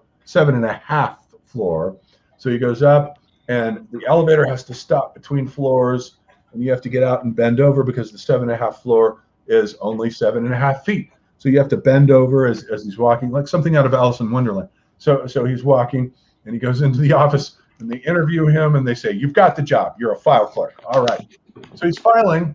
He's got this 9-to-5 office job and he drops something behind the cabinet. So he has to move the cabinet out of the way. And there's this hole there in the wall. And he's like, what the fuck is this? And he falls into the hole, and it takes him inside the mind of the actor John Malkovich. If you don't know him, he's a great actor. Look I'm aware. I'm trying to remember what I've seen. I definitely know him. I feel like I just can't think of any movies that I've seen that he's been in, but I do know he's a good actor. Empire of the Sun's big. Okay, and that's the Spielberg one. Mm-hmm. Okay. Yeah. So he's a good actor. Not one of my favorites, but I respect him. But anyways, the joke is it's really funny. So he's inside of Malkovich's brain, looking out through his 5 senses for 15 minutes, because Warhol said you're only famous for 15 minutes. So 15 minutes, and then he just drops out on the side of the New Jersey Turnpike. And so he's like, wow, that was fucking wild being inside someone else. And so there's this hot chick who has been hired at the 7.5 floor that he wants to fuck. He wants to have an affair with her, but she doesn't like him at all. But she recognizes the business potential here to make money off of charging tickets for people to come in to be John Malkovich for 15 minutes. They just have to go through the hole. And so she does this and organizes it. And he's hoping that she will like him and be impressed by him. She's not. She knows he's married. But now the twist comes where he has her over for dinner with him and his wife one night. And the wife is played by something about Mary, that actress. Oh, Carmen or Diaz. Yeah. I know her. So she's the woman, and so she has the hots for her. She doesn't want the John Cusack guy, but she wants the wife. Okay. So now how she's going to? So the problem is how to get her, and so how you get her is she figures out to go through the portal and get inside of John Malkovich. So now she's inside of John Malkovich, who has the hots for the wife, and they send the wife over to have sex with John Malkovich while Lottie, I think is her. No, Lottie is the Diaz character. I forgot what her name is, but she's inside her, and she's having sex with her via John Malkovich, thinking that he's just having sex with the John Cusack wife. So it's very tangled. And then so they send all these people through Malkovich's mind before he finally realizes something is not right here. So for one reason or another, he figures out how to go back to their office and find them. And he's like, what are you guys doing? And they're like, him and the secretary, they're like, well, we're charging admission to your mind. We're charging admission for people to go inside you and be famous for 15 minutes. He's like, I want to do it. So he goes through the portal into his own mind. And it's one of the funniest scenes in the film. All he sees is Malkovich characters everywhere. Malkovich. Every person is a clone of Malkovich. So it's like electronic feedback. It's the myth of the celebrity avatar as electronic feedback. So he's looking, and it drives him crazy. And so he dumps out on the New Jersey Turnpike. He's like, this is fucked up. And then so what John Cusack figures out, because he has desire for the secretary, who has desire for his wife. So how do you resolve this erotic triangle? And so what he figures out is that he himself goes into Malkovich's mind and learns, because he's Malkovich. And then comes this period where he leaves Malkovich after 15 minutes because he's mastered him. So he stays inside of Malkovich permanently and takes over his life and becomes this world famous and incarnate through Malkovich, through the portal into Malkovich, and defeat old age by reincarnating via Malkovich. And so that's the sort of punctum, the final point of the film. It's brilliant in every way, shape, or form. It has a kind of postmodern transitional residue about it, but it's also hyper-modern in its concern for these kinds of ideas, which are actually like a pseudomorphosis. Yeah, they're concealed spiritual ideas. There's a spiritual earnestness underneath the irony and sarcasm. Yeah, exactly. So those are the two films that I would regard as like foundational for hypermodern cinema. What would you say the first hypermodern film made was, if you had to choose? I know it's like these things, like these transitions are a process. You can't really pick like a true single one, but it's these two. Okay. 1996 and 97. Yeah. Okay. Briefly, kind of want to go back, maybe talk about science fiction for a second, but Gene Roddenberry, for example. Would you say, I've noticed like the Star Trek, which had a lot of milestones in terms of both television and storytelling, and then also the first interracial kiss on TV. So just like a lot of things, like phenomenon, like one of the first true television phenomenons, I guess, in a sense. But it's very idealistic in terms of its depiction of just the future, and it's almost struck me as just part of the post-war zeitgeist in a sense, just sort of like there's like this great future ahead for, and it might be a little misplaced too. We have triumphed over evil. Things are just going to keep getting better and better and better, and democracy and equality among all is going to triumph in the coming years. And it's almost sort of a return to that Whig consensus of sort of progress and utopia. But contrasted with the works of Heinlein, for instance, which are definitely more realism based. It's interesting that you brought up Star Trek, because there's an irony about the original Star Trek TV series, which was in the 60s. It's a great show. I grew up watching it. I loved it. But there's an irony here, which is that notice that the whole idea is a retrieval of the myth of colonialism. We're going off to find new worlds to conquer, even while having a multi-ethnic cast. That's great. No, I think that's not super unrealistic if you consider it a futuristic space imperialism. I don't think they realized the mixed semiotics of what they were doing was. They were perpetuating two different mythologies, right and left, simultaneously, to find new worlds, new Africas that we can colonialize, new Indias that we can colonialize. Yeah, no, but I thought the whole thing is they didn't want to interfere in the development of these cults. Like they were kind of like the ones who would put the monoliths there, basically. Yeah, right, exactly. Wow. There's wonderful naivete about the semiotics of Star Trek. Yeah. So that's which do you prefer, the original series or the Next Generation? Because that's always been a big debate among Star Trek fans. The original series, yeah. Okay. I never liked the Next Generation. It just never clicked for me. Okay. I do like the movies a lot, but the one with the Borgs and yeah. No, only the original movie. Oh, the originals. Okay. Remember the one where they went and found God, and then there's the other one where they went to San Francisco. Yeah. Oh, that's good. That's a great one. That's the funniest one. Oh, it was intentionally supposed to be funny, I think. It was hilarious. Voyage Home, number 4. Voyage Home, yeah. Really funny. Yeah, that's like the climax of the chemistry between the actors, because the charming thing about that original series was the chemistry between the actors. They just really liked each other a lot. They all suited each other. They all compensated each other. It was just natural. It was beautiful. And I never got that sense with the Next Generation. It always seemed to me like these actors are just forced, that they're artificiality about their interactions. In terms of the chemistry, same with the actors in the original Star Wars trilogy. Yeah, same thing. Yeah, exactly. Not so much with the sequels, though. Yeah, I agree. Yeah, that's right. The sequels, it's a little clunkier. It's a little more, these guys are just being paid to show up. Whereas you get the general sense that Mark Hamill, Harrison Ford, and Carrie Fisher all really like each other. I mean, Harrison Ford was fucking Carrie Fisher, so there's that. Yeah. So there's that, but yeah. Yeah, and then so another couple of filmmakers who I think, and I know a lot of people, I feel like they're kind of like you either love them or hate them, but I do think their movies do have complex philosophical topics and just, but they do it in a way that's not super ham-fisted. But the Coen brothers. Oh, I like them a lot. Yeah. Yeah. I almost think I'm trying to figure out if, the Big Lebowski is like one of those movies. Is this even really about anything? Because this is either super deep or super dumb.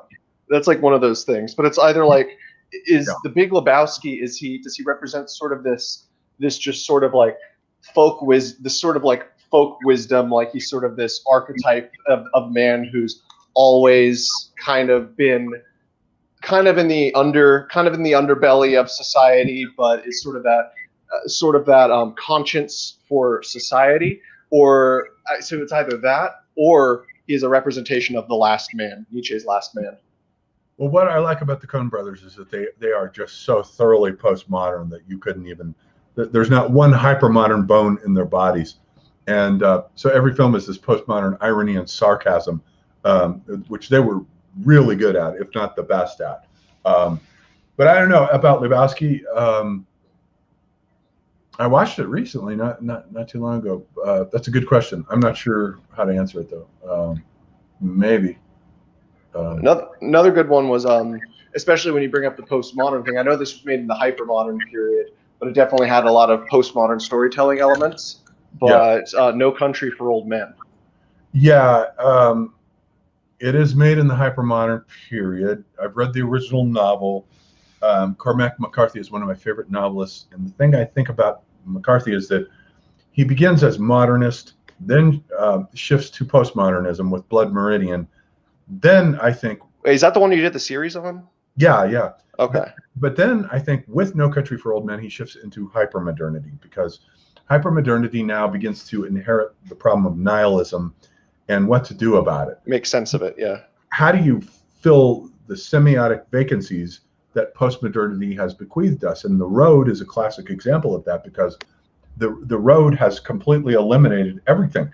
It's just these two, the guy and his kid walking along a road with blackness surrounding them. So it's a complete, so this is the devastation of postmodernity.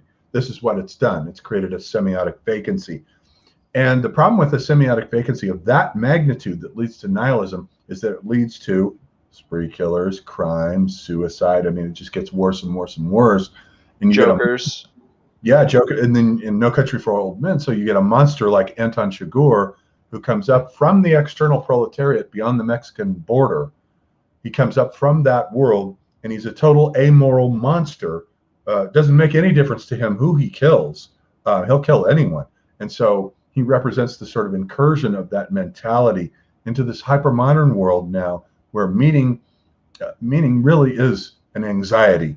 We really need to fill these semiotic vacancies, because otherwise we have monsters like this guy showing up from over the wall, just like in Beowulf, where you have monsters coming in from the world wall, like Grendel, as in Scandinavian mythology. They come in from the nihilism of the abyss on the other side, and we can't have that, because our cosmology is ordered, fixed, and beautiful, and we can't have it fucked with by this fucking monster. And so Anton Chigurh represents that same kind of Grendel monster mentality, crossing the world wall and moving into a world that is organized. And so now what do we do about this guy? What do we do about guys like this, who cross the world wall? Where is the Beowulf who's going to take care of this guy? And it sure as shit isn't the Josh Brolin character, who's a very weak, passive man. And not even the sheriff.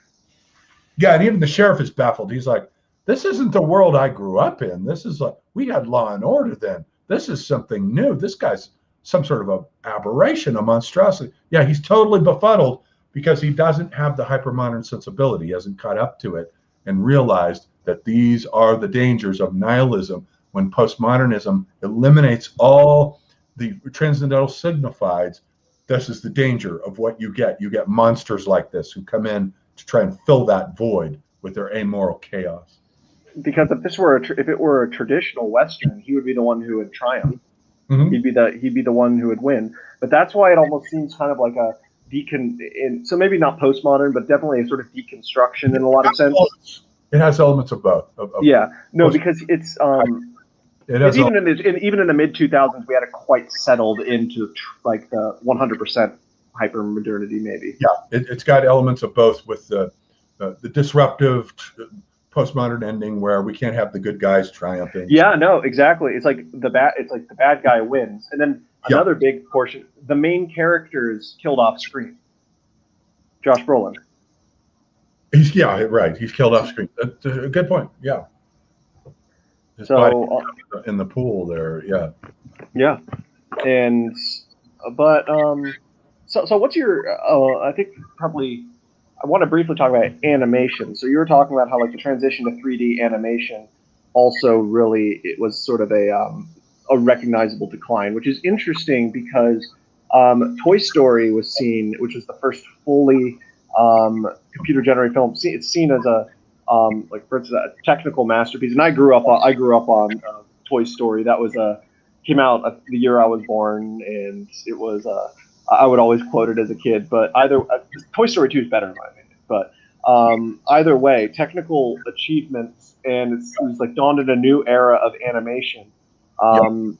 But at the same time, you noticed you mentioned that really set the precedent of a decline in quality, which I agree, because I think there's nothing beats hand-drawn animation, but but at the same time, technically, yeah, it was cheap. What would you have to say about this? Well, it's interesting that you mentioned Toy Story, because there's this guy, a professor named Alan Kirby, who wrote a book called Digimodernism, who regards Toy Story, so it's the first totally digital film, as the beginnings of the end of postmodernism and the shift into what he calls digimodernism, which is the same thing I call hyper-modernity, except that digimodernism is a clumsy term. Nobody's going to pick that up. It's hard to say. It's clumsy. What does it mean? But it's interesting because he marks 1995 as, with the appearance of Toy Story, as the exact same thing. Here's our first fully digitized film. And it's a good film. It's fun to watch. I don't like the Pixar movies. When I had a kid, really? Okay. When I had a kid, I went to see all of them. So I saw all. Not even the Incredibles. Yeah, they're all forgettable to me. I think Toy Story actually was the best of them. And so it's great. But here it is, the beginnings of the end of cellular. This is it. So it's a threshold. It's a threshold film. Yeah, and so I think what's interesting is, and so I guess you could consider it, I'm sort of divided whether I'd consider it sort of having consumed by Western civilization and has been forcefully westernized and expresses itself through its original cultural forms, or if it's still a distinct civilization. But Japan, I've noticed, especially these days, like Japan, they're the only ones who actually do like hand-drawn animation anymore. And of course, it's in a different style.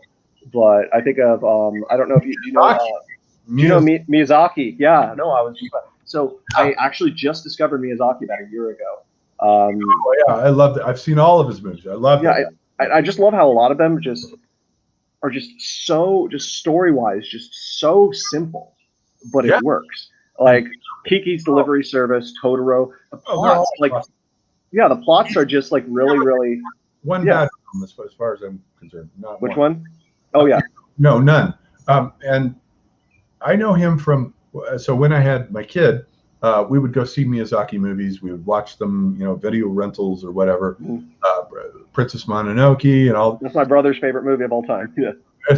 They're great. So I took him one misfortunate Saturday afternoon, which is the last thing a parent wants to do, is to take a kid to a kid's movie, because the whole auditorium is full of screaming brats that you don't want to hear and listen to. So there's this whole auditorium, and we're seeing Ponyo, the movie about Ponyo. Ponyo in the Sea. I haven't seen that one yet, but I'm aware of it. Yeah. Oh, it's good. So the film comes on, and not a word. Dead silence in the auditorium. All these screaming brats all of a sudden are mesmerized by this guy. Not a single fucking word. They were totally mesmerized. It was totally awesome watching the hypnotic effect that Miyazaki's beautiful, elegiac, Zen-like almost simplicity storyline. And it's about a flood. It's about a cosmic flood that happens, and all these sea creatures that come onto land and so forth. It was awesome. It was amazing. It was a realization of the power of storytelling when it's that good and stripped down and simple, where you don't need all these special effects. You don't need, Pixar, all this crap. It's just simple, direct, luminous, and beautiful, and the kids love it. Fun fact, did you know that I don't know if Miyazaki was involved, but the people who ended up founding, or the precursor to Studio Ghibli, they were the ones who, the animation was outsourced, but who did the Rankin Bass Hobbit movie. Oh, I remember the original Hobbit movie. Yeah. Yeah. It was really good. Yeah, better than the new ones. Than the live action was. Yeah, no, that was really good. So that's interesting that you mentioned that, because The Hobbit came out first on commercial television as a Rankin Bass animated film. Just for anybody who doesn't know, Rankin Bass, they did all the Christmas. It was really good. But here, the guy who was the animation guy of the time was named Ralph Bakshi. And I had been a huge fan of him. He made the first X-rated cartoon with Fritz the Cat back in 1972, I think it was, copying R. Crumb. So he was adapting R. Crumb comics to the film, so naturally it would be X-rated. But he had done a whole bunch of films that were controversial, sometimes racist. But then he got down to, so The Hobbit had just come out, and then so he sort of responded to that by putting out a film called Wizards, which is a really good futuristic sci-fi fantasy disintegration Spenglerian thing. They combine science fiction and fantasy, and it's really good.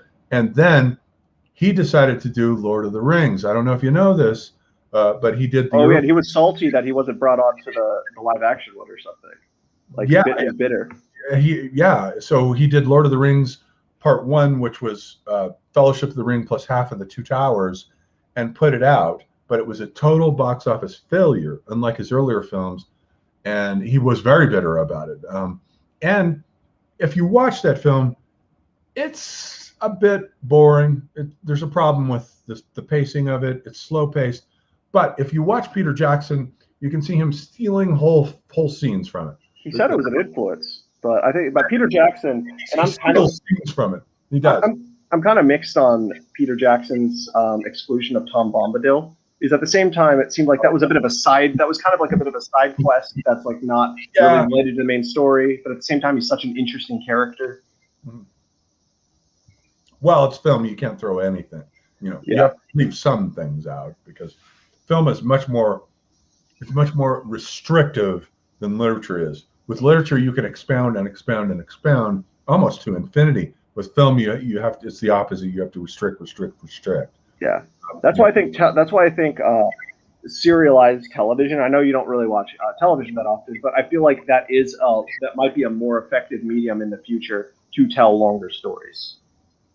Yes, especially with the binge watching. Yeah. So then something we haven't talked about yet: foreign films. So do you think that because everybody, it seems like, I mean, they're very artsy. Everyone says, "Oh, I love foreign films," but I feel like very few people actually watch them. But do you think that because film began, cinema is a Western art form. It's one of the kind of like how these different cultures have their own cultural modes of expressing like their creativity.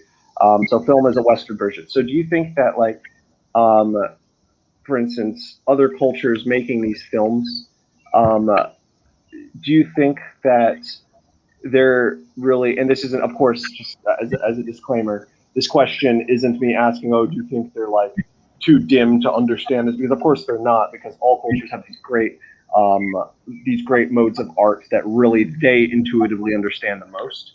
But do you think like other countries, like for instance, China, let's say China or India or I don't know, just like these other non-Western countries that make foreign films, do you think they really understand the medium in the same way that we do, or do you think they're just taking them and they're just as authentic and they understand it just as much, but they're just doing it in a form that best meets their culture? Well, that's a really interesting question. Wow, that's a tough one too. But let's think about it for a minute, because let's take a look at something like Tokyo Story by Yasujiro Ozu, which is a film that is very slow-paced, very realistic, and very beautiful. Or we could take Indian cinema with Satyajit Ray's films, his Pandu films. Is it Pandu? Which there's a trilogy of them, and they're very similar, but once again, realism predominates, and they're very slow paced. Which doesn't seem like very typical for most Indian films. No, like, not Bollywood. It looks so over the top. Even for instance, I think India a few years ago did an adaptation of the Mahabharata. It looked absolutely ridiculous. Look at it's like yes, because of India's mythological heritage. So Satyajit Ray is he's kind of an exception to the Hindu rule. The Indians are much closer to Hollywood than let's say Tokyo is. But on the other hand, Tokyo loves Hollywood. So because Tokyo loves the West, and they've copied our pop culture ever since they lost the war. They made up for it by saying, "Hey, you guys actually have some cool stuff." And but it's an interesting question because I think that a lot, and this applies too to European highbrow cinema of Godard and Fellini and Bergman and people like that, where they're taking a literary sensibility and trying to put it through film. And they think that film is the nature of cinema should copy the literary sensibility, and it does not. They're two different sensibilities, and they don't map on very well. Despite the greatness of Bergman and Fellini and Antonioni and people like that, they are great, but nonetheless, I don't think they truly understood the medium, because it's really an American medium. It's an American invention, and Americans mastered it, and they understood that film is a roller coaster ride. It's best experienced as a roller coaster ride. We have the best amusement parks in the world, and film is best experienced as an amusement park ride. It's not a novel. It's not, which is the European achievement. Like, yes, exactly. And the British, especially, they mastered the novel. I'm of two minds when it comes to watching foreign films. I do watch them every now and then, and some of them are really, really good. But it's a very different sensibility to the American sensibility of moving the story right along, explosions and car crashes. And even when it's not that, even when it's not explosions and car crashes, it still hums right along, whatever it is, even if it's a drama, a David Cronenberg film, let's say, or, something like that. It just moves right along. And I don't think Europe ever quite got that, because they didn't quite get rid of their highbrow, snobbish understanding that film is film. It's not literature. Literature is one thing. Film is another. They're two different media. So I don't think Europe ever quite got that, and probably not even the rest of the world, except for maybe Bollywood. I think the Japanese have both. I mean, they managed to have both. But I'm cautious when it comes to watching foreign movies, because normally I don't watch them. And if I'm surfing for a movie to watch on Netflix or whatever, if it's a foreign film, I'm hesitant, unless it's Lars von Trier. I think the Germans do a good job, I think. But it might be in the same way of all kinds of great stuff. But it might be the same way as like the Japanese. It might be the same way as the Japanese. Like, basically, they were basic after World War II. The occupation, and they were like, oh, let's maybe import American culture. Maybe that's why. Yeah. Film is not literature. You have to separate the two. They're two different media. I think two good East Asian films, especially, are, I don't know if you've seen them, but Old Boy is one of them. Yes, Old Boy is very good. I've seen both. Yeah. I heard the new one wasn't that. The remake wasn't that. The Josh Brolin one. Yeah, no, it's not as good as the original South Korean one. Yeah. Yeah, and then also, another South Korean one, Parasite. Did you ever see that? Yeah, that's really good. That was fantastic.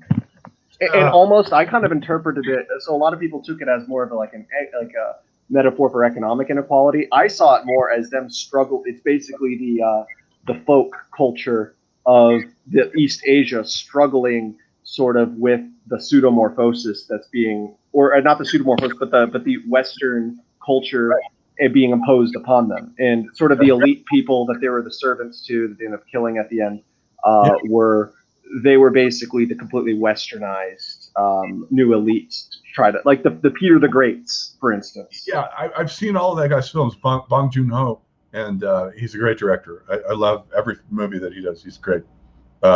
And that film was really funny. I appreciated absolutely hilarious. I appreciated the irony of it. It was really good. Yeah. Absolutely.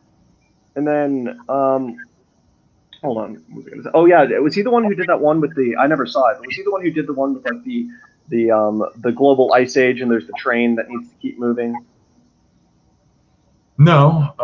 What was it? It was Snowpiercer, I think it was called. No, it's not. He's not Snowpiercer. No, I know that is. I've seen Snowpiercer. No, it's not. That's just a film. I never bought it. I haven't seen it. I heard good things about it, but then nothing special. No, it's nothing special. Yeah. So what do you think some of the worst, most pretentious attempts in terms of movies? I know we're about to end in about 5 minutes. But let's talk about bad movies just very briefly. Ones that try too hard, to be overly pretentious, to try to convey these themes, but at the same time they're kind of shallow. I always thought that with regard to the Oscars now, prior to Lord of the Rings, prior to that, which I considered a personal victory, but prior to that, in hindsight, I'm surprised it wasn't Master and Commander, which generally seems like the one that they would have chosen. Which is a great film, but yeah. 100%. Yeah. Well, is that they always give the Oscar to the most pretentious film that shows up. Out of Africa, for instance. Or the one with the most diversity. Yeah. Nowadays. Out of Africa, I don't know if you've seen that. Or what was it? The soldier, the English Patient. These are pretentious, empty movies. The English Patient, Out of Africa, Reds with Warren Beatty. One pretentious, empty, boring film after the next that the Academy thinks it has to award for conforming to this idea that film should have the same themes as literature. And it didn't ever. And I wrote my book, Celluloid Heroes and Mechanical Dragons, talking about this in 2005. And I said, when is this ever going to happen? Because they stiffed Spielberg year after year after year. E.T., he thought he was going to win Best Picture for that, which he should have done. But it's a fantasy film. We're not going to legitimize fantasy and science fiction. Yet they nominated Black Panther for Best Picture. Yeah. Well, it changed with number one, Titanic, which is a great film, and then good but overrated in my opinion. Oh, I love Titanic, but Lord of the Rings is indisputable, and that was the point when it was a threshold crossing for Hollywood, giving an Oscar to a fantasy film, a film based on the imagination, not on realism. And so I think you can almost look at any film, One Flew Over the Cuckoo's Nest, that won the Oscar, Midnight Cowboy, go down. Silence of the Lambs. Silence of the Lambs was a joke. You don't like that? You don't like that movie? No. Really, that's one of my favorites. That's interesting. We should have that conversation sometime. Well, I thought that Anthony Hopkins' performance was over the top and a caricature of a serial killer. I don't think a serial killer would be Dracula. I don't think that would be the case. I think these guys underplay themselves like Ted Bundy. I think they would present a much nicer facade to Star, to her interacting with him. They would be, smooth talking because they're anxious about presenting a likable facade to compensate for their horror, for what they really want to do to you. And what's interesting is in that movie, all the other characters were talking about, oh yeah, he's so charming. You need to be careful. Yeah, I get what you're saying, Dan, but then the performance doesn't really reflect how everyone's talking about him. No, he's just Dracula, and it's obvious, and I just don't like that. And I did read one of those Thomas Harris novels, Red Dragon, which they later went back and filmed with Anthony Hopkins. It's the prequel, which I liked a lot. When I read that novel, it scared the living shit out of me. But I remember watching the film, and it didn't scare me at all. And it was Anthony Hopkins. I mean, sometimes the guy works, and sometimes he doesn't. Sometimes he just is too much of Anthony Hopkins. It's just too much with him sometimes. But because he lacks subtlety. That's kind of how I feel sometimes about. I think he's a great actor, but Daniel Day-Lewis sometimes too. Yeah, I mean, I like Daniel Day-Lewis. Oh no, I do too. But it just seems like sometimes it's too much. Yeah, look, it's me. It's Daniel Day. Lincoln was good with Steven Spielberg. I hated Lincoln. The thing I liked about Lincoln is because how accurate it was, because I mean he's basically seen as this, and again this could be a sign of the sort of deconstruction of our myths. But Lincoln, who's generally regarded as one of the greatest presidents of all time, I'm actually not a huge fan of Lincoln for a couple of reasons. I'm not going to go into detail, but a lot of the suspending habeas corpus, that sort of thing. But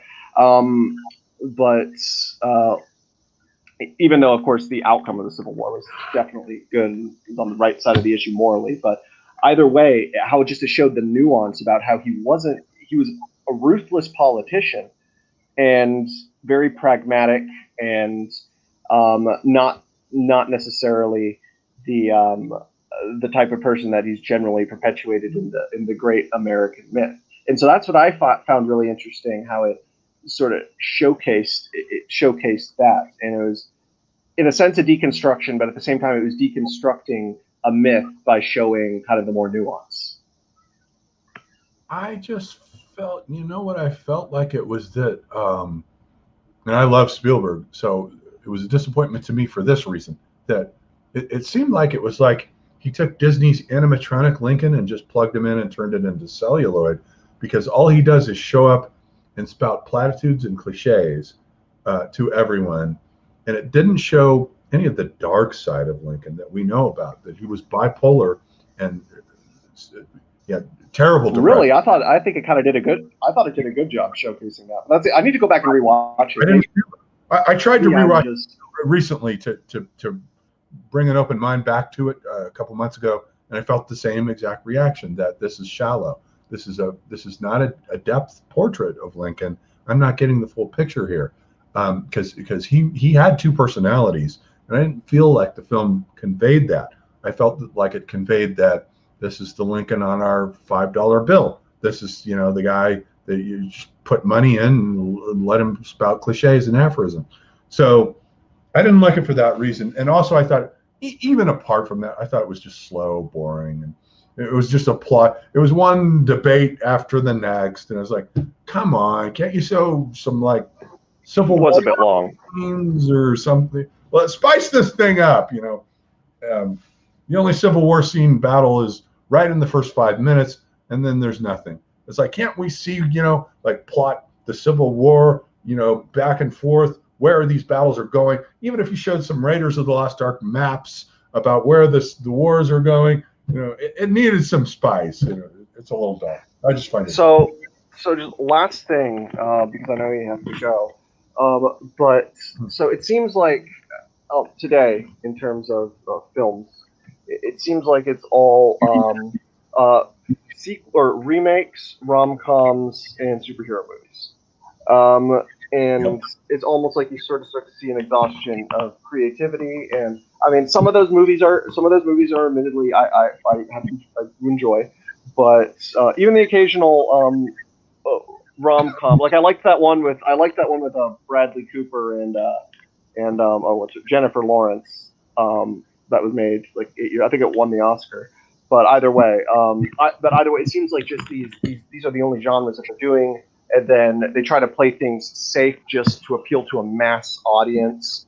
Don't care about the Star Wars sequels would be the best example of that, I would say. But on that note, but of course, like the Joker, you have like these watershed movies in a sense that kind of are singularities in a sense. It's like, okay, wow, like this was made right in this time where cinema's kind of going down the toilet. But so my last question to you is, so do you, what do you see the future of cinema as? Do you think there can be sort of a revival, or do you think it's pretty much, it's done, it's exhausted, sort of, it's fulfilled itself? Yeah. I don't think it has one. I think it is exhausted. I think it is done. I can't imagine how it could be changed from this point on, with this disintegration into a perpetuation of cliches and pre-established archetypes that are just being circled around and around. It has gone through periods of decline, like it did with the decline of the studio system in the mid-'60s, which fell apart and allowed the film school generation of Scorsese, Spielberg, Coppola, and company to come in and revitalize it. So it could head for that, where a new generation comes in and revitalizes it, but I don't think that's going to happen. I don't have that feel. I think it's done. And I think that we have to look for our archetypes in films, or let's say archetypes and great mythological stories in new media. I think it's going to have to shift to other media, and film is something that's... Maybe television briefly. I feel like we're sort of... Yeah, television. Yeah, that's what... Exactly. But even that's going to become stale. Yeah, eventually it will. But right now it's pretty good with the Netflix, Amazon type binge watching show. Those are pretty good. There's a lot of good stuff in there. Like if you love superheroes, I definitely recommend checking out. It's based on oh god, what's his name? I don't know, the guy who did Preacher, the Boys. the show. It's the show on Amazon based upon deconstruction of the superhero genre. Basically, what if superheroes were real? These glorified celebrities run by these corporations. They're complete degenerate assholes. But so they recently did a show on Amazon Prime. I think they've done 2 seasons already. Probably the best show on television right now, in my opinion. Doesn't follow this. Preacher? This is the guy who did Preacher, the graphic novel, right? Yeah. Yeah. Okay. Yes. So, yeah. Yeah. I know who that is. All right, I'll take a look. Yeah. Yeah. On Amazon Prime, the show it doesn't follow the very different from the story of the comic, but 100% like true to the spirit, and I definitely recommend it. Cool. Especially if you like superheroes. But either way, on that pessimistic note of yours about the future of film, we're going to end it here because I know you have to get going. Thank you for coming on last minute. I think this was fantastic conversation. We got quite a few viewers, so I'm sure they enjoyed it too. Oh, good. But yeah, thanks. Yeah, thanks for coming on, John, and I'll talk to you soon. Yeah. Thanks for having me, Politicrat. That was a great conversation, and I look forward to our next one. That was fantastic. Thank you very much. I enjoyed it.